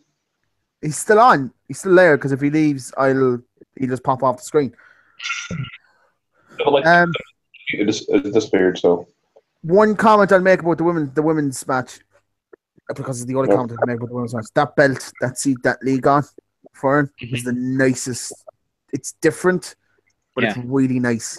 It's like the Stardom titles. It's like quite nice. So there's a big star in the middle and there's 2 stars at the side and there's just a CCW Women's Champion. It's a big purple strap in it. It's really, really nice. Who won, actually? Who won? Raven Creed, which I'm not surprised by at all. Because, she's, Raven Creed is quite, she's good, like, and she's one of the original ones there since the start, so. She's the only woman, now, correct me if I'm wrong, but obviously you can't fucking correct me. Someone will probably fucking correct me. Hello? Hello. Oh, Hey. fuck, this is the biggest pain. Yeah, I swear to God. Oh, right. Yeah, I'm no, just the gonna women's match is unreal. I'm gonna finish my point here. Raven yeah. Creed is the only one to come out of the academy that's a woman. The CCW academy. Really? Yeah. No, because I was actually what I was about to say was right. It was a fatal four-way: Katie Harvey, Valkyrie, Raven Creed, and Lauren LaRue, was it? Or Yeah. Lauren LaRue. I couldn't remember her name the last time. Yes, fucking Lauren LaRue. There we go. I fucking loved it, and this is the sort of shit I wish to see in OTT.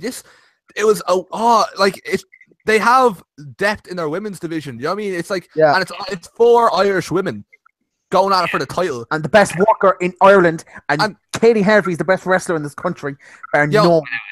Well, you know, the session Martin. No, Desha Mott gimmick is. I'm not saying she's a bad wrestler by any means, because Katie Harvey's a great wrestler. It's mainly the gimmick, but not Katie Harvey. Fucking Kazuji. That's what she used to be. Martini. Yeah, she's a great wrestler, but Katie Harvey is the best professional wrestler in this country.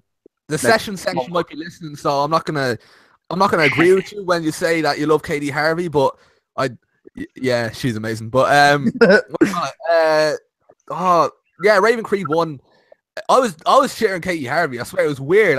I never cheer Katie Harvey. It feels wrong, but it was all like the OTT regulars over at my side cheering Katie Harvey. It was mad, but no, what a match! I'd say the size. What did Raven Creed come out with Billy Bedlam, or did he have any interactions with Billy Bedlam? Because they're a tag team. I think they only came out. He only came out at the end, I think, or I can't really remember, to be honest. But he didn't interfere. Yeah, that's what I mean. Like, did they come out at any point? Because if you've ever seen their stick when they're coming out as an entrance, it's creepy as fuck. Their Titantron or their screen reader, that was the therapy creeped me out. All three of them fucking creeped me out, to be honest. But they're great wrestlers, though. I'll give them that. What I was gonna say. Fuck, it's gone out of my head now. Yeah, right. Well, but after that match, I think the lights went out, or like just at the end there, and then Lewis Gervin came out, and then I had to leave. I had to catch the bus. You didn't get the main event.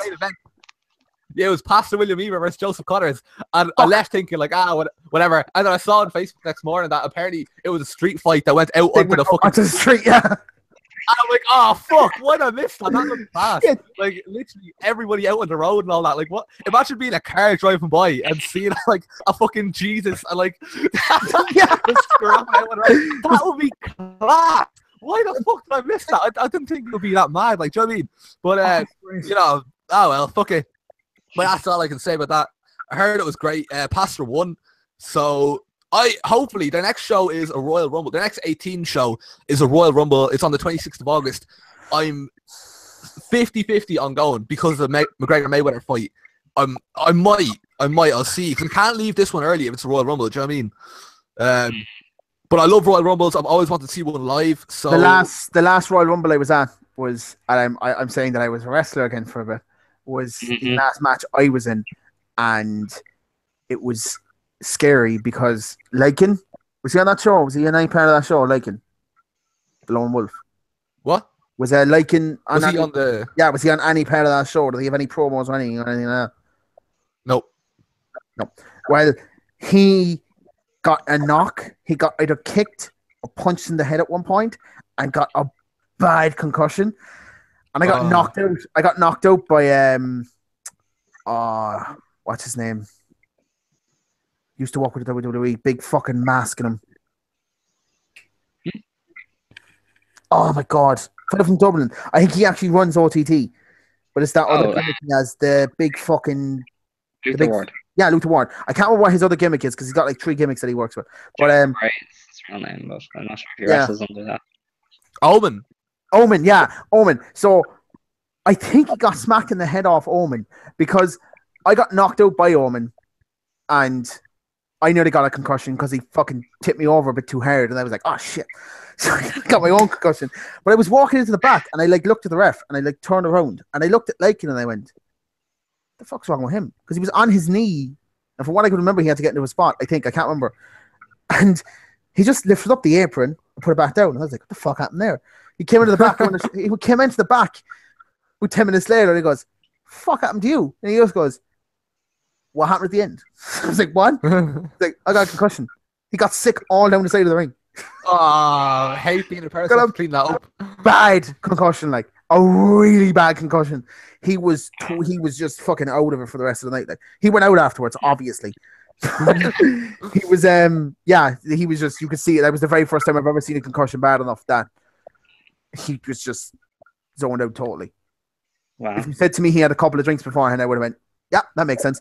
Because he was just, he got asked a couple of questions and he was just like, huh?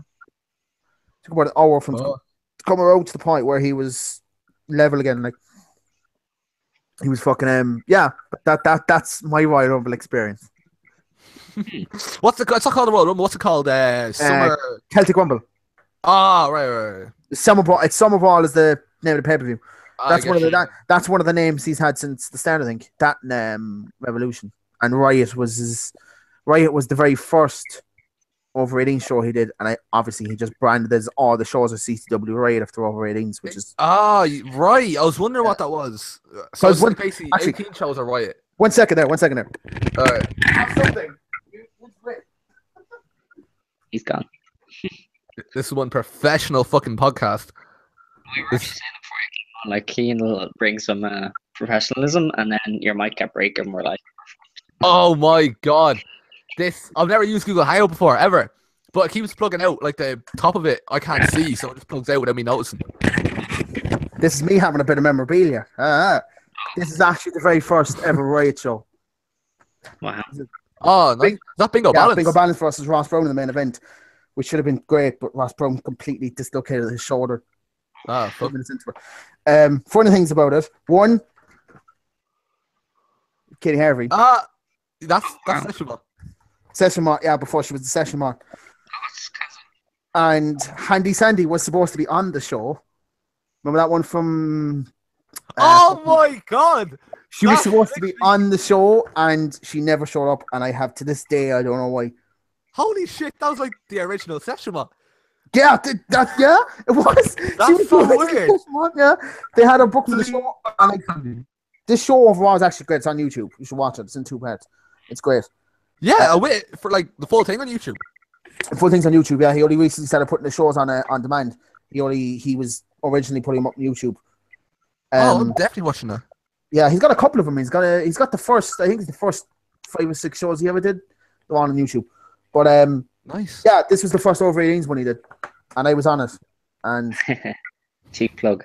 Fucking cheap plug, that's right. What was your wrestler name? Scuzzy the Bear. All right.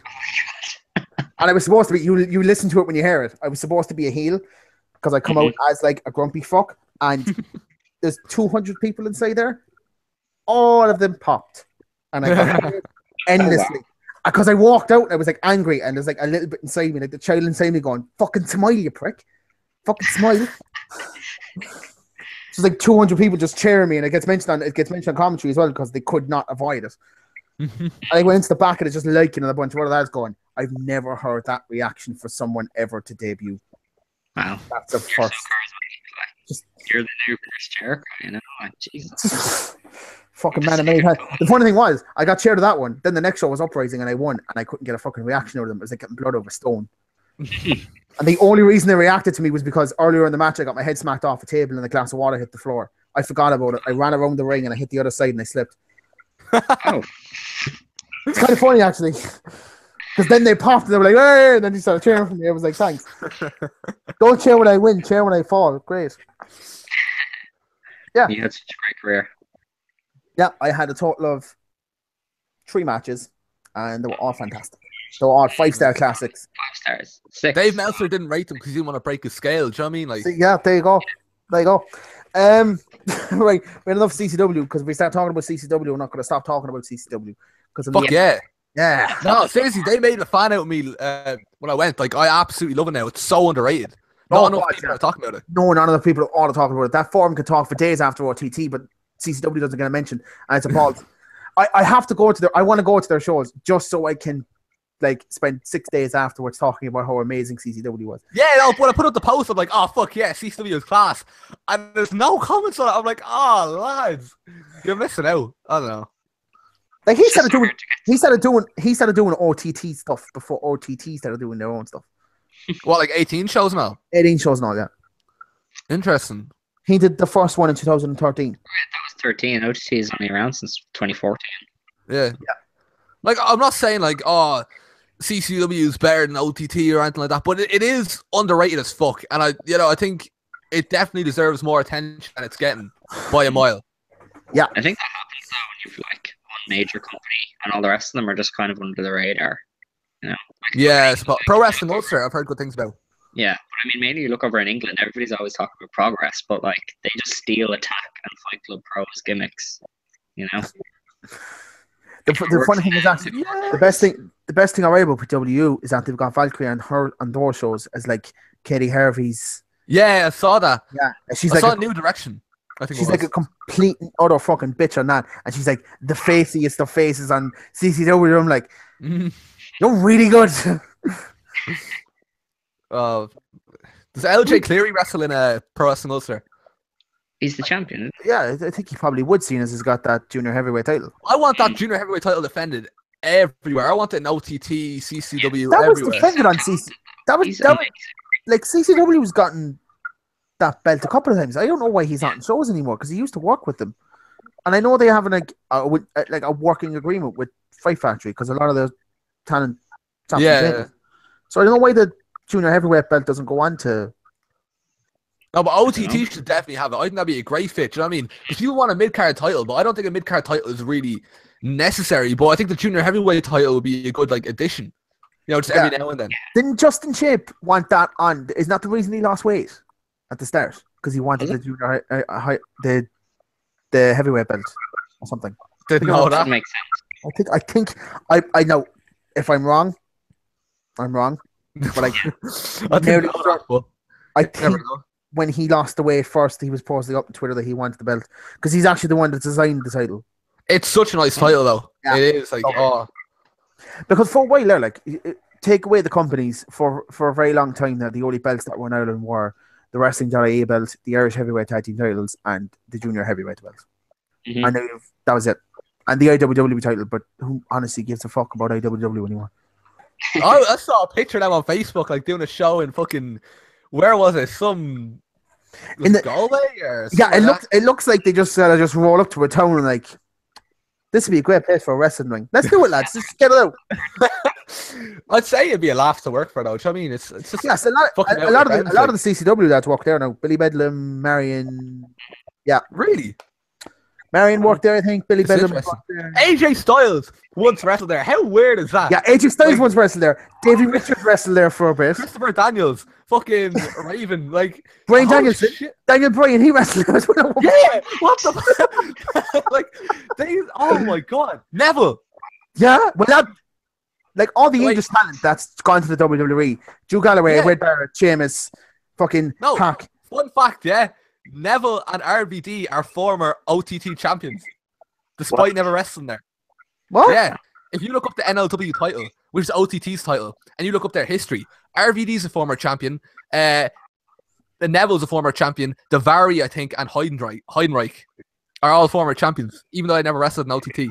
Heidenreich. Yes. He won it in Castle Bar. I'm not even joking. It sounds like a Corporate Keen video, doesn't it? But it's not. Look it up. It's real. Oh my god. That's amazing. Oh, look, Dan's alive. He hasn't said anything in about fucking an hour. Oh my god. He's a former OTT champion, or that he was actually in Castle Bar. Yeah, I mean, look up on K-Match. That's where I found out. Right, we better move on because this is already oh, Jesus Christ, cat. Fuck off. Just right, cat's here now. We have a new animal. Two special guests this week. Wow. Nice. This is a star-studded podcast.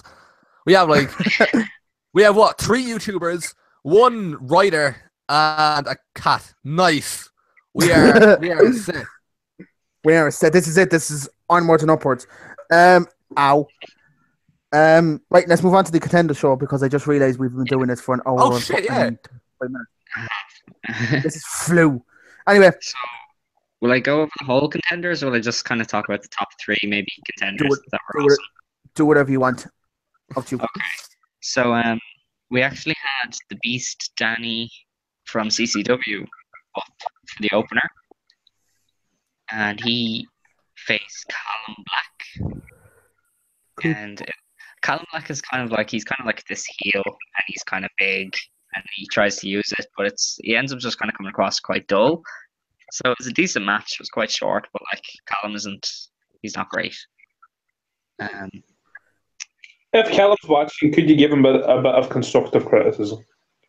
I think he should be a face because I've seen him at OTT shows at the side, and he's the funniest guy ever. Like, he should be a face. There's no doubt. Like, it seems like he's playing a heel just because of his size, and he thinks he has to. But like, I'd say he could be a really funny face.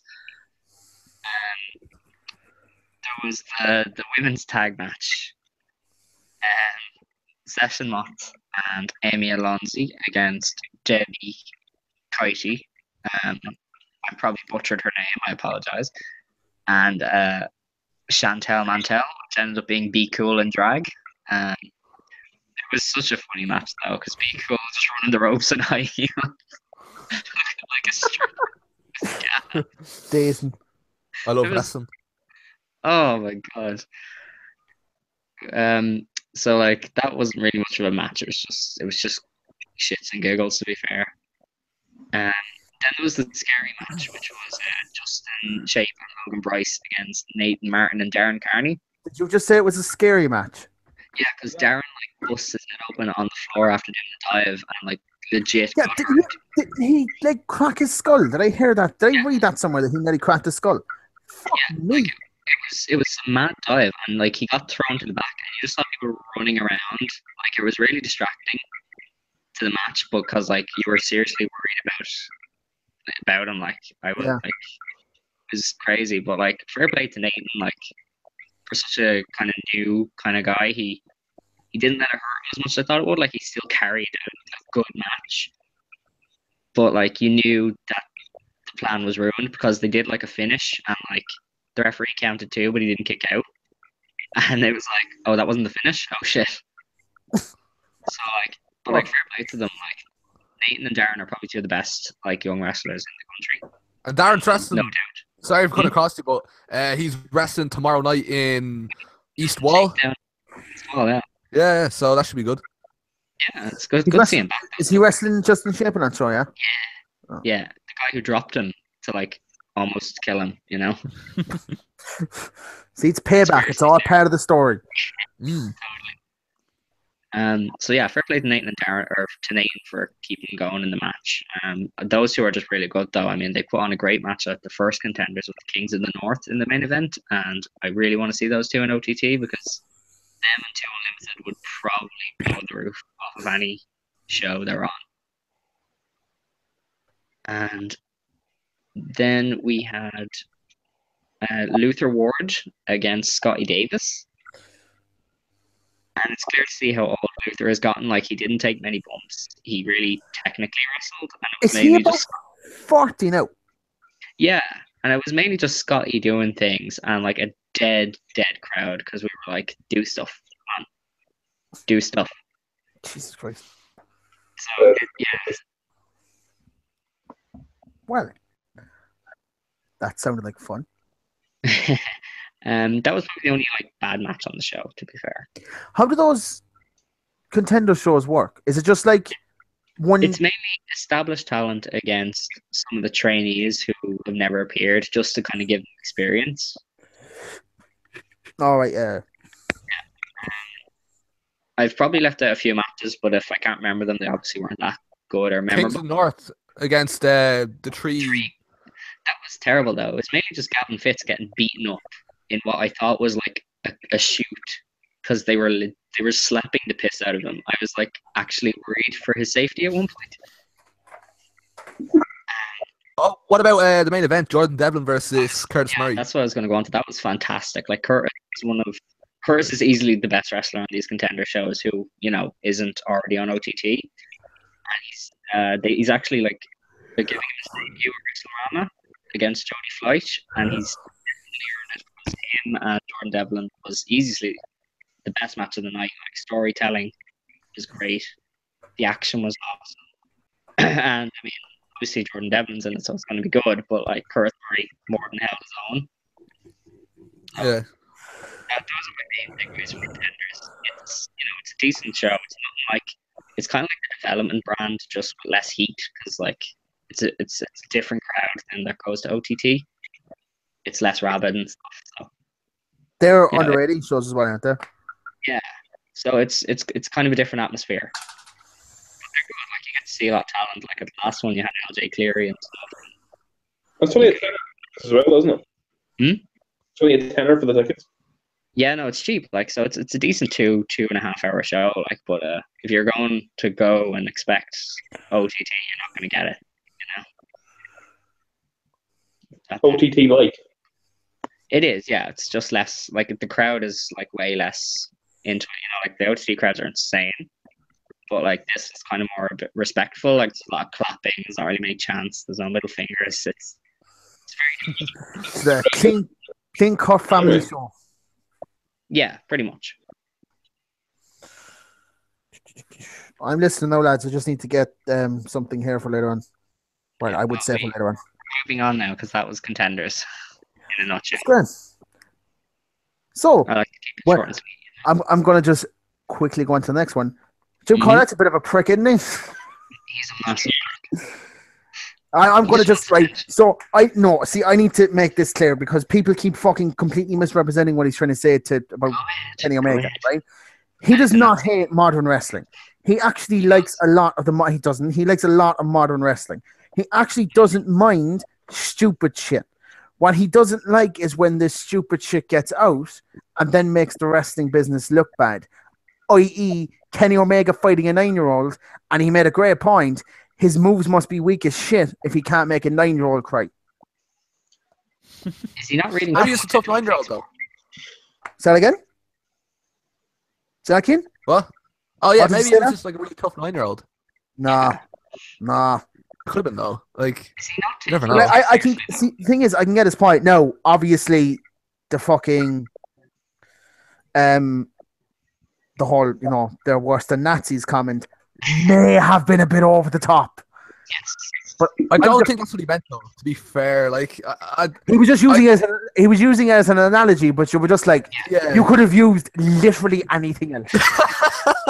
Anything. I'm trying to get what the actual tweet was, but he fucking tweets a lot, so it's kind of hard to fucking find it. I think I can remember. He said Hitler was a good painter, but that doesn't mean I should forgive him for like. Yeah, something like that. And you're like, seriously. To be man? fair, his best tweet of the whole thing was somebody tweeted him saying he should just die, and his reply that was essentially the whole tweet. He just go die, and his reply was, "God damn it, these death threats aren't what they used to be. Can you at least put it together like a ransom note?" Do you know what I love though is Kenny Omega just kind of going, Jim, can you shut the fuck up? I'm kind of prepping for the G1. Can you not tag me? That was the best. The worst thing is, the funny thing is, you see people then going, "Oh, he's just trying to stay relevant," or "He's just trying to get a job in another company," or "Nobody else will hire him," and he makes the same point every single time. I hate TNA. I don't want to work for RH. WWE don't fucking want me. Why would I want to go anywhere? Yeah. He's also retiring at the end of the year, so he doesn't give a fuck anymore. really. He hasn't officially said he's doing it, but he said he's been doing it for 35 years. He's tired every single time he goes to shows now.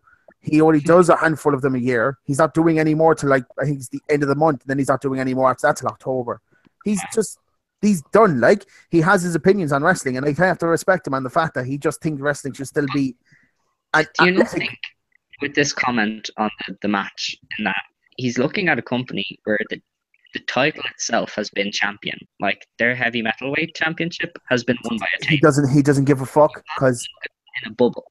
he doesn't give a fuck because that's what he thinks is actually wrong with it. He says he doesn't give a. It's a he whole doesn't- different thing. Like it's within this bubble of DDT, which in itself is a fucking experience. Like it's not wrestling. It's Yeah, but see, that's what he's trying to get across. He's like, I don't give a fuck if there's comedy in wrestling. Because he worked in a place, like he worked in Memphis wrestling in the 70s. I don't know if you know anything about Memphis wrestling in the 70s, but it was very kind of, not comedy based, but it didn't take the sport necessarily as seriously as it should have. I mean, they had Andy Kaufman and some of their shows against fucking Jerry Lawler, and that worked. And that shit he gets because at least Andy Kaufman stayed in character. He didn't talk to Jerry Lawler outside there. He always fucking was a prick to every single one of his fans when he was all over the place. He never broke the character in any way, shape, or form. He literally caused riots at some of his shows because of the shit that he was saying about women. It's a different time. You can still keep character. K-pop was alive in the 80s. It's not now. It is dead. It is buried. It cannot come back. Is it? Tell me what Simon Musk looks like. Who? El Ligero. You get me a picture of his face, I'll give you €100. That's completely different. It's not completely different. Thousands of them out. It's very easy to keep kayfabe alive. Just fucking try. Yeah, but there's no point because people sit there and go, "Why is he in a mask? Like, what's wrong with him?" Like, so who else? The Boogeyman. Mm-hmm. Tell me what he looks like. I say he tried out for it was Season of Tough Enough. There's a video of him just as himself. I saw it the other day. It's mad. Fuck's sake! Why'd you have to ruin that, you prick? You can put some kind of subtle pictures where bits of his face are revealed and stuff, so he's not completely, like hiding his face. Mm. Yeah, but like, it doesn't need to be dead though. It just you can keep it. You can like, but I was on about comedy and wrestling. I wasn't even on about fucking K-Fab. I'm on about comedy and wrestling. Comedy and wrestling. He says it. Character that's completely different. I know, but like what I was trying to say was he doesn't go around the road with a knife stabbing people. He plays a psychopath. He's not an actual one. Yeah, but okay, as a fucking serial killer. You should be around killing people just to keep the character going. Yeah, away from the whole kayfabe thing, because that's a whole different thing. It's about comedy and wrestling, and the reason he doesn't like Ibushi and. Is it Ibushi? Yeah, it's Ibushi, isn't it? Yeah. But they only did it for a while. Like everybody does comedy at some point. Yeah, but his point is that British Strong Style have done comedy. Does that mean Pete Dunne's not a prick? He hasn't seen it, so he's not pissed off about it. But he's also said that he still thinks he should be doing that. Anyway, his point is that he doesn't give a fuck about comedy and wrestling. That never bothered him. It's if the comedy and wrestling is getting taped, it's being put out to a wide audience, it doesn't get taken seriously anymore. Which that you can get. I'm not going to show someone who's never watched wrestling before, or let's look at Chuck Taylor do a fucking fake grenade spot, or Ibushi wrestling a fucking doll. It's not though. Really into it. Yeah, but can you see your friend? Yeah, but can you see his point when he says that's why I don't like them? But like that's why he hates them. It's not the first thing that comes up. And if you find that and watch it, you really have to. You type in Chuck Taylor. That's one of the. Chuck Taylor. He's like the biggest star in New Japan. Okay, that's completely different. He's an indie guy. You know, that's a different thing entirely. Right, I'm typing in Kenny Omega here into YouTube. Right, first page. It was tremendous promo after winning the.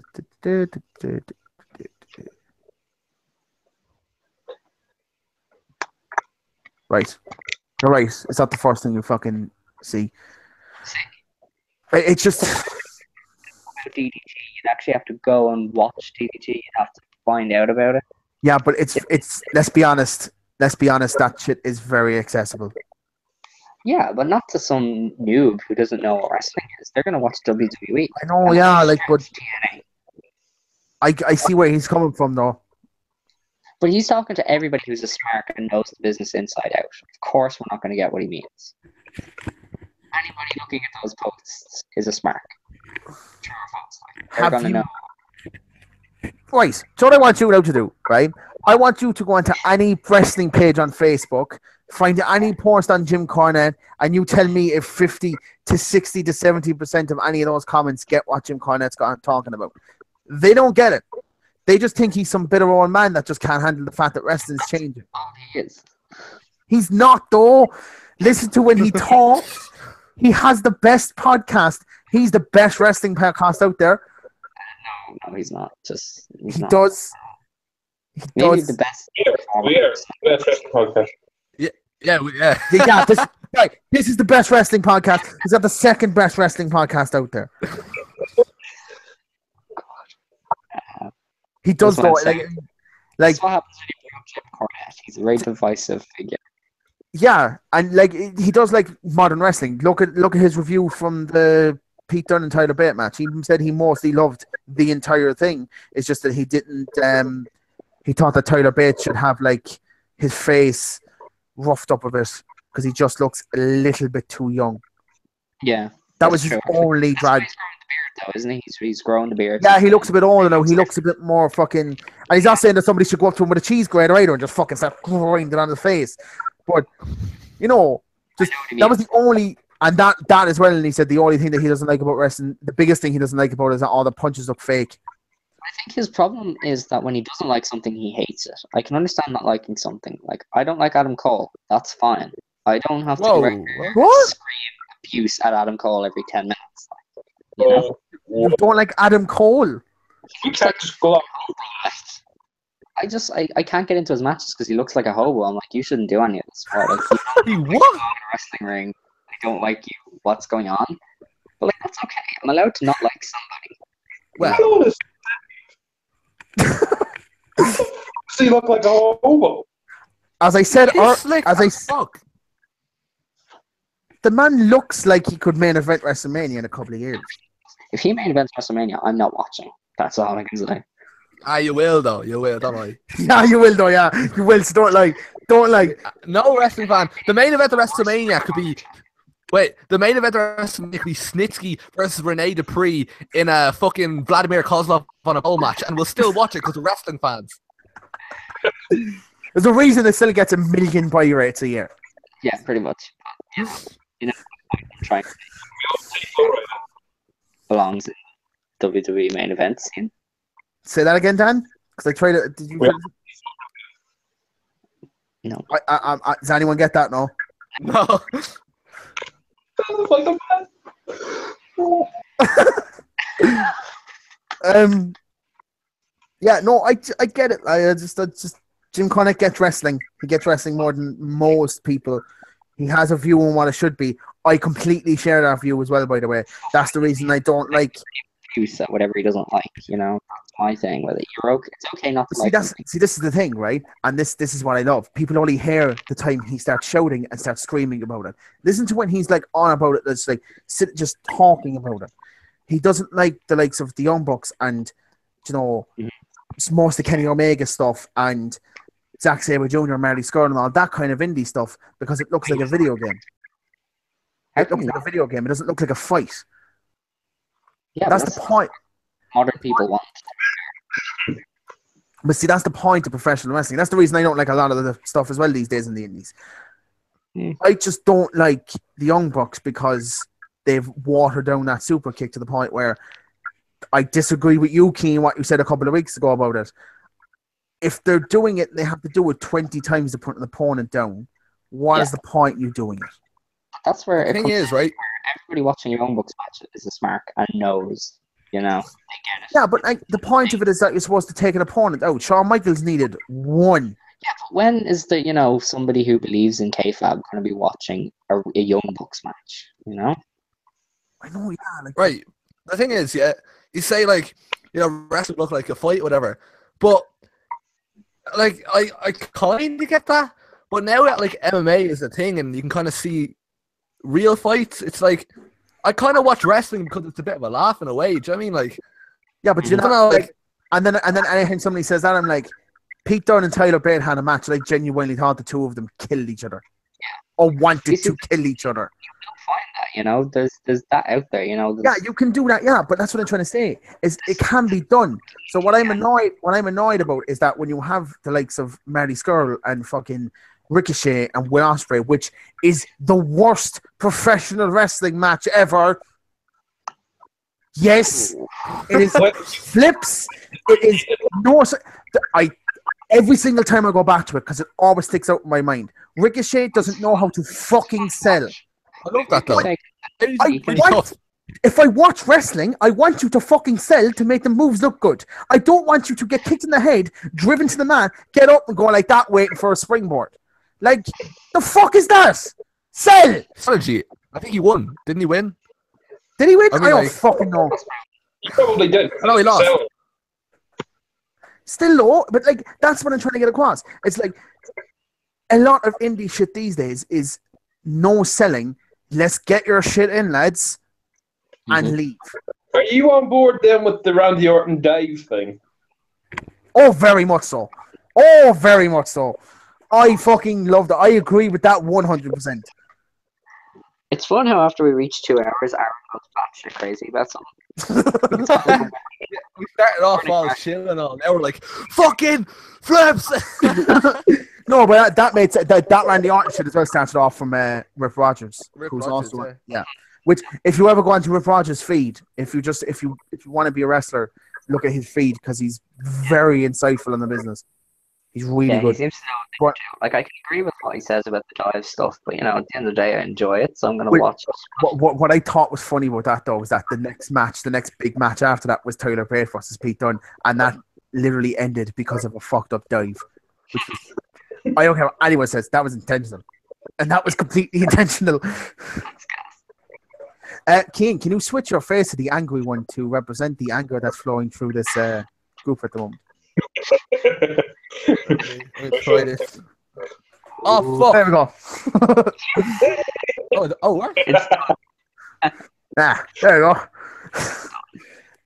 But yeah, just if I watch wrestling, I want it to be a fight. I wanted to, like, my three favorite matches of the last 3 years have been Sasha Banks and Bayley, because I thought the two of them actually had a fight and wanted to battle each other to be the better person in the ring.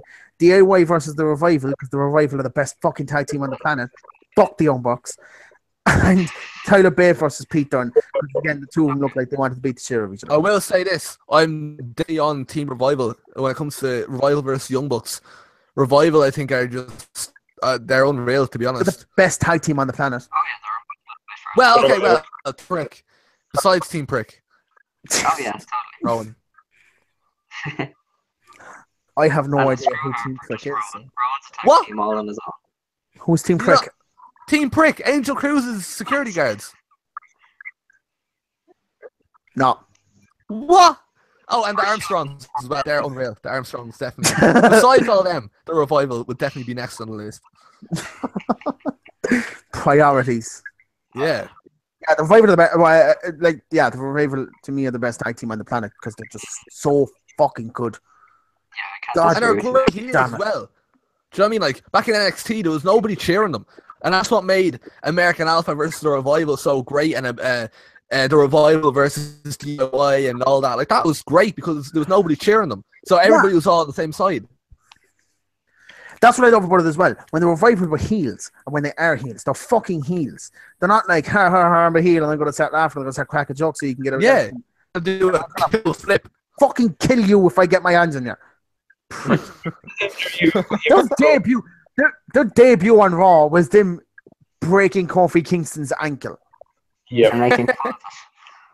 Like, I like Enzo and Cass and all, but that's how you make a statement. That's true. But yeah, that's what I'm trying to get across. Like, I want to have a fight if I watch wrestling. I don't want there to be... There's definitely a lot of companies out there that do that if you want to watch it.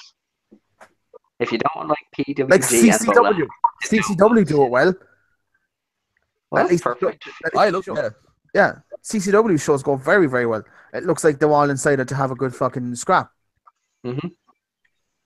There's some people who don't like that kind of thing. I want to see just constant flips, like at Los Angeles or something. I like a mix. I like all of it. You know, if you can scoot onto one show, it's great. I think as well, that's the reason that Jim Cornette didn't necessarily like Generico and Zayn in not Generico and Zayn, Generico and Steen in Ring of Honor, because they would have their matches like second or third on the card, and they would do too much shit all together. So that by the time then you got to let's say Jay Lethal versus Jay Briscoe for the ROH title, it's like, what do we do? They've done all. To be fair, that was the point of Ring of Honor, though. Everybody was trying to steal the show. And he tried to change that and was close enough to doing it as well. But if you listen to the story about why he left, he kind of got fucked over when he was inside there. It seemed like Sinclair didn't really want him or some shit. I don't know.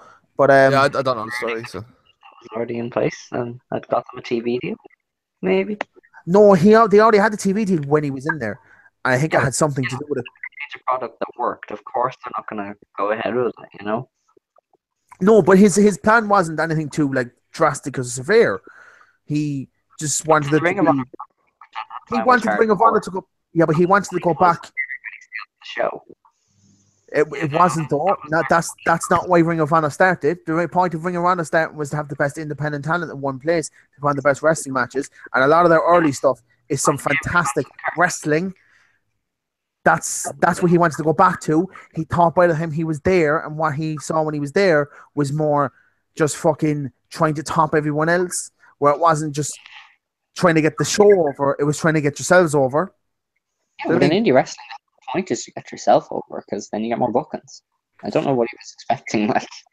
Because, yeah, but wouldn't you want to get the show over? Wouldn't you want to get the show over so more people...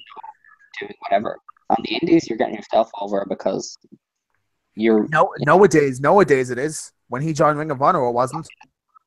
It was starting, but it didn't... It's better now than it was then, so I can only imagine back then you were desperate for any booking you could get, so kind of look as good as you can.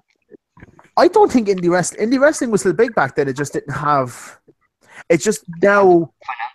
No, not even that. It's just now there's more ways you can stream your shows. That's true. Like, 10 years ago, OTT probably wouldn't have survived. No. Like, at all. Like, 10 years ago, we already had in Ireland IWW and fucking Fight Factory. James in every second country or county. Yeah. So, wrestling changes. It's just, I just have my views on wrestling. Imagine if Irish Whip Wrestling had the streaming services available to it in 2005, 6, whatever, like, that are available now. You know what I mean? You have AJ Styles and Christopher Daniels and all them, like, on a streaming service. It'd be as big as OTT is now, like, it's just a super Oh, would indie. It would have been a super indie before super indies were super indies. Yeah. OTT is a super indie at the moment, kind of. Easily. It's one of the top ones, definitely. It's one of the top ones in the world. I would already put it ahead. Hello? Hello? Oh, it's gone. Oh, wow. It's getting interesting. Fuck. The computer's afraid of him. It's like, nah, we're not doing this. His picture's just frozen on my screen. Mine Yeah, as well. Sure. What? What? This show was going so well, too. Yeah. This was our best show, like, out of the three. Yeah, Keane, this may worry you. Was actually our best run show so far. So That is pretty terrifying, to be honest. But that's at least it's an improvement. You know what I mean? Like, Yeah. just suggest if you ever do appear again, if you could just add some facial hair to yourself there, so you fit in with the rest of us, you know. I'll add facial hair to corporate Keane when Keane O'Carroll has facial hair. But I'm only about 12, so I probably won't be for a while. Oh, yeah. How do you get into OTT at this age, man? What? How do you get into OTT if you're 12? Oh, yeah. I'm lucky that I don't check because, I'd have been pretty fucked there. But then again, Team Prick get into OTT and they're about 11. Do you know what I mean? So, I don't know. No, true. Who else? Aaron's laptop crashed. He sent a message. Oh, for fuck. Wait, so that's the whole podcast gone then, is it? No, we're sure. Nobody's controlling it now. Oh. Wait, we're streaming. How does No. this? Like, You started this year ago. okay. Should we just end it because he's not here, or what do we do? Wait. I'm sure he can end it, but I don't know how that works. No, wait, if his laptop crashed, the stream is over if he's doing it on his laptop. But it still says live on my screen. Yeah, it still says live here for me as well, so I don't know. Confused. Well, if his laptop crashed, he's clearly not going back anytime soon. I don't know. Maybe we should just call it, because I mean, it's 2 hours now. and we were getting to the point where Aaron was going to kill us. So, His rant was really getting into full motion. oh yeah, definitely. And like him talking about OTT would have just ended up with him claiming it is the best company in the world. Although I think we had just gotten the gold territory there when we were talking about if Irish folk wrestling had the capabilities of today. But anyway, we'll leave Then that. we kind of went how OTT is the second best super indie probably in the world. Um, Hang on a second. He can come back. he can come back. Seriously, guys. Wait, Teething wait. problem. Hang on a second. Okay, we need to add him back. I don't know how to do that. Somebody with more. Adding them isn't coming up, so hang on. I think we'd have to like exit it and then add him, maybe. Oh, no. I think only he has the power to do that. Every time I try to do that, it keeps. Okay, hang on a second.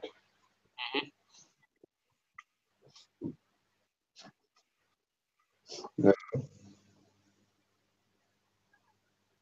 Wait, Adam?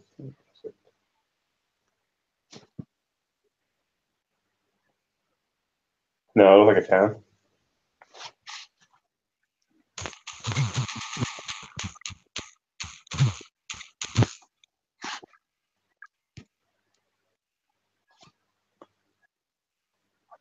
No, I don't think it's possible because we're already in the middle of the call. So we'll just.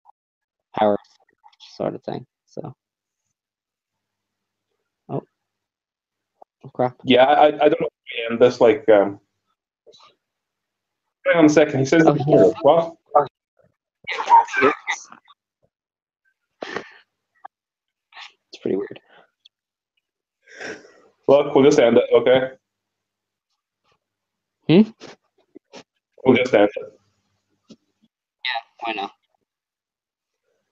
Yeah, this is the worst outro ever.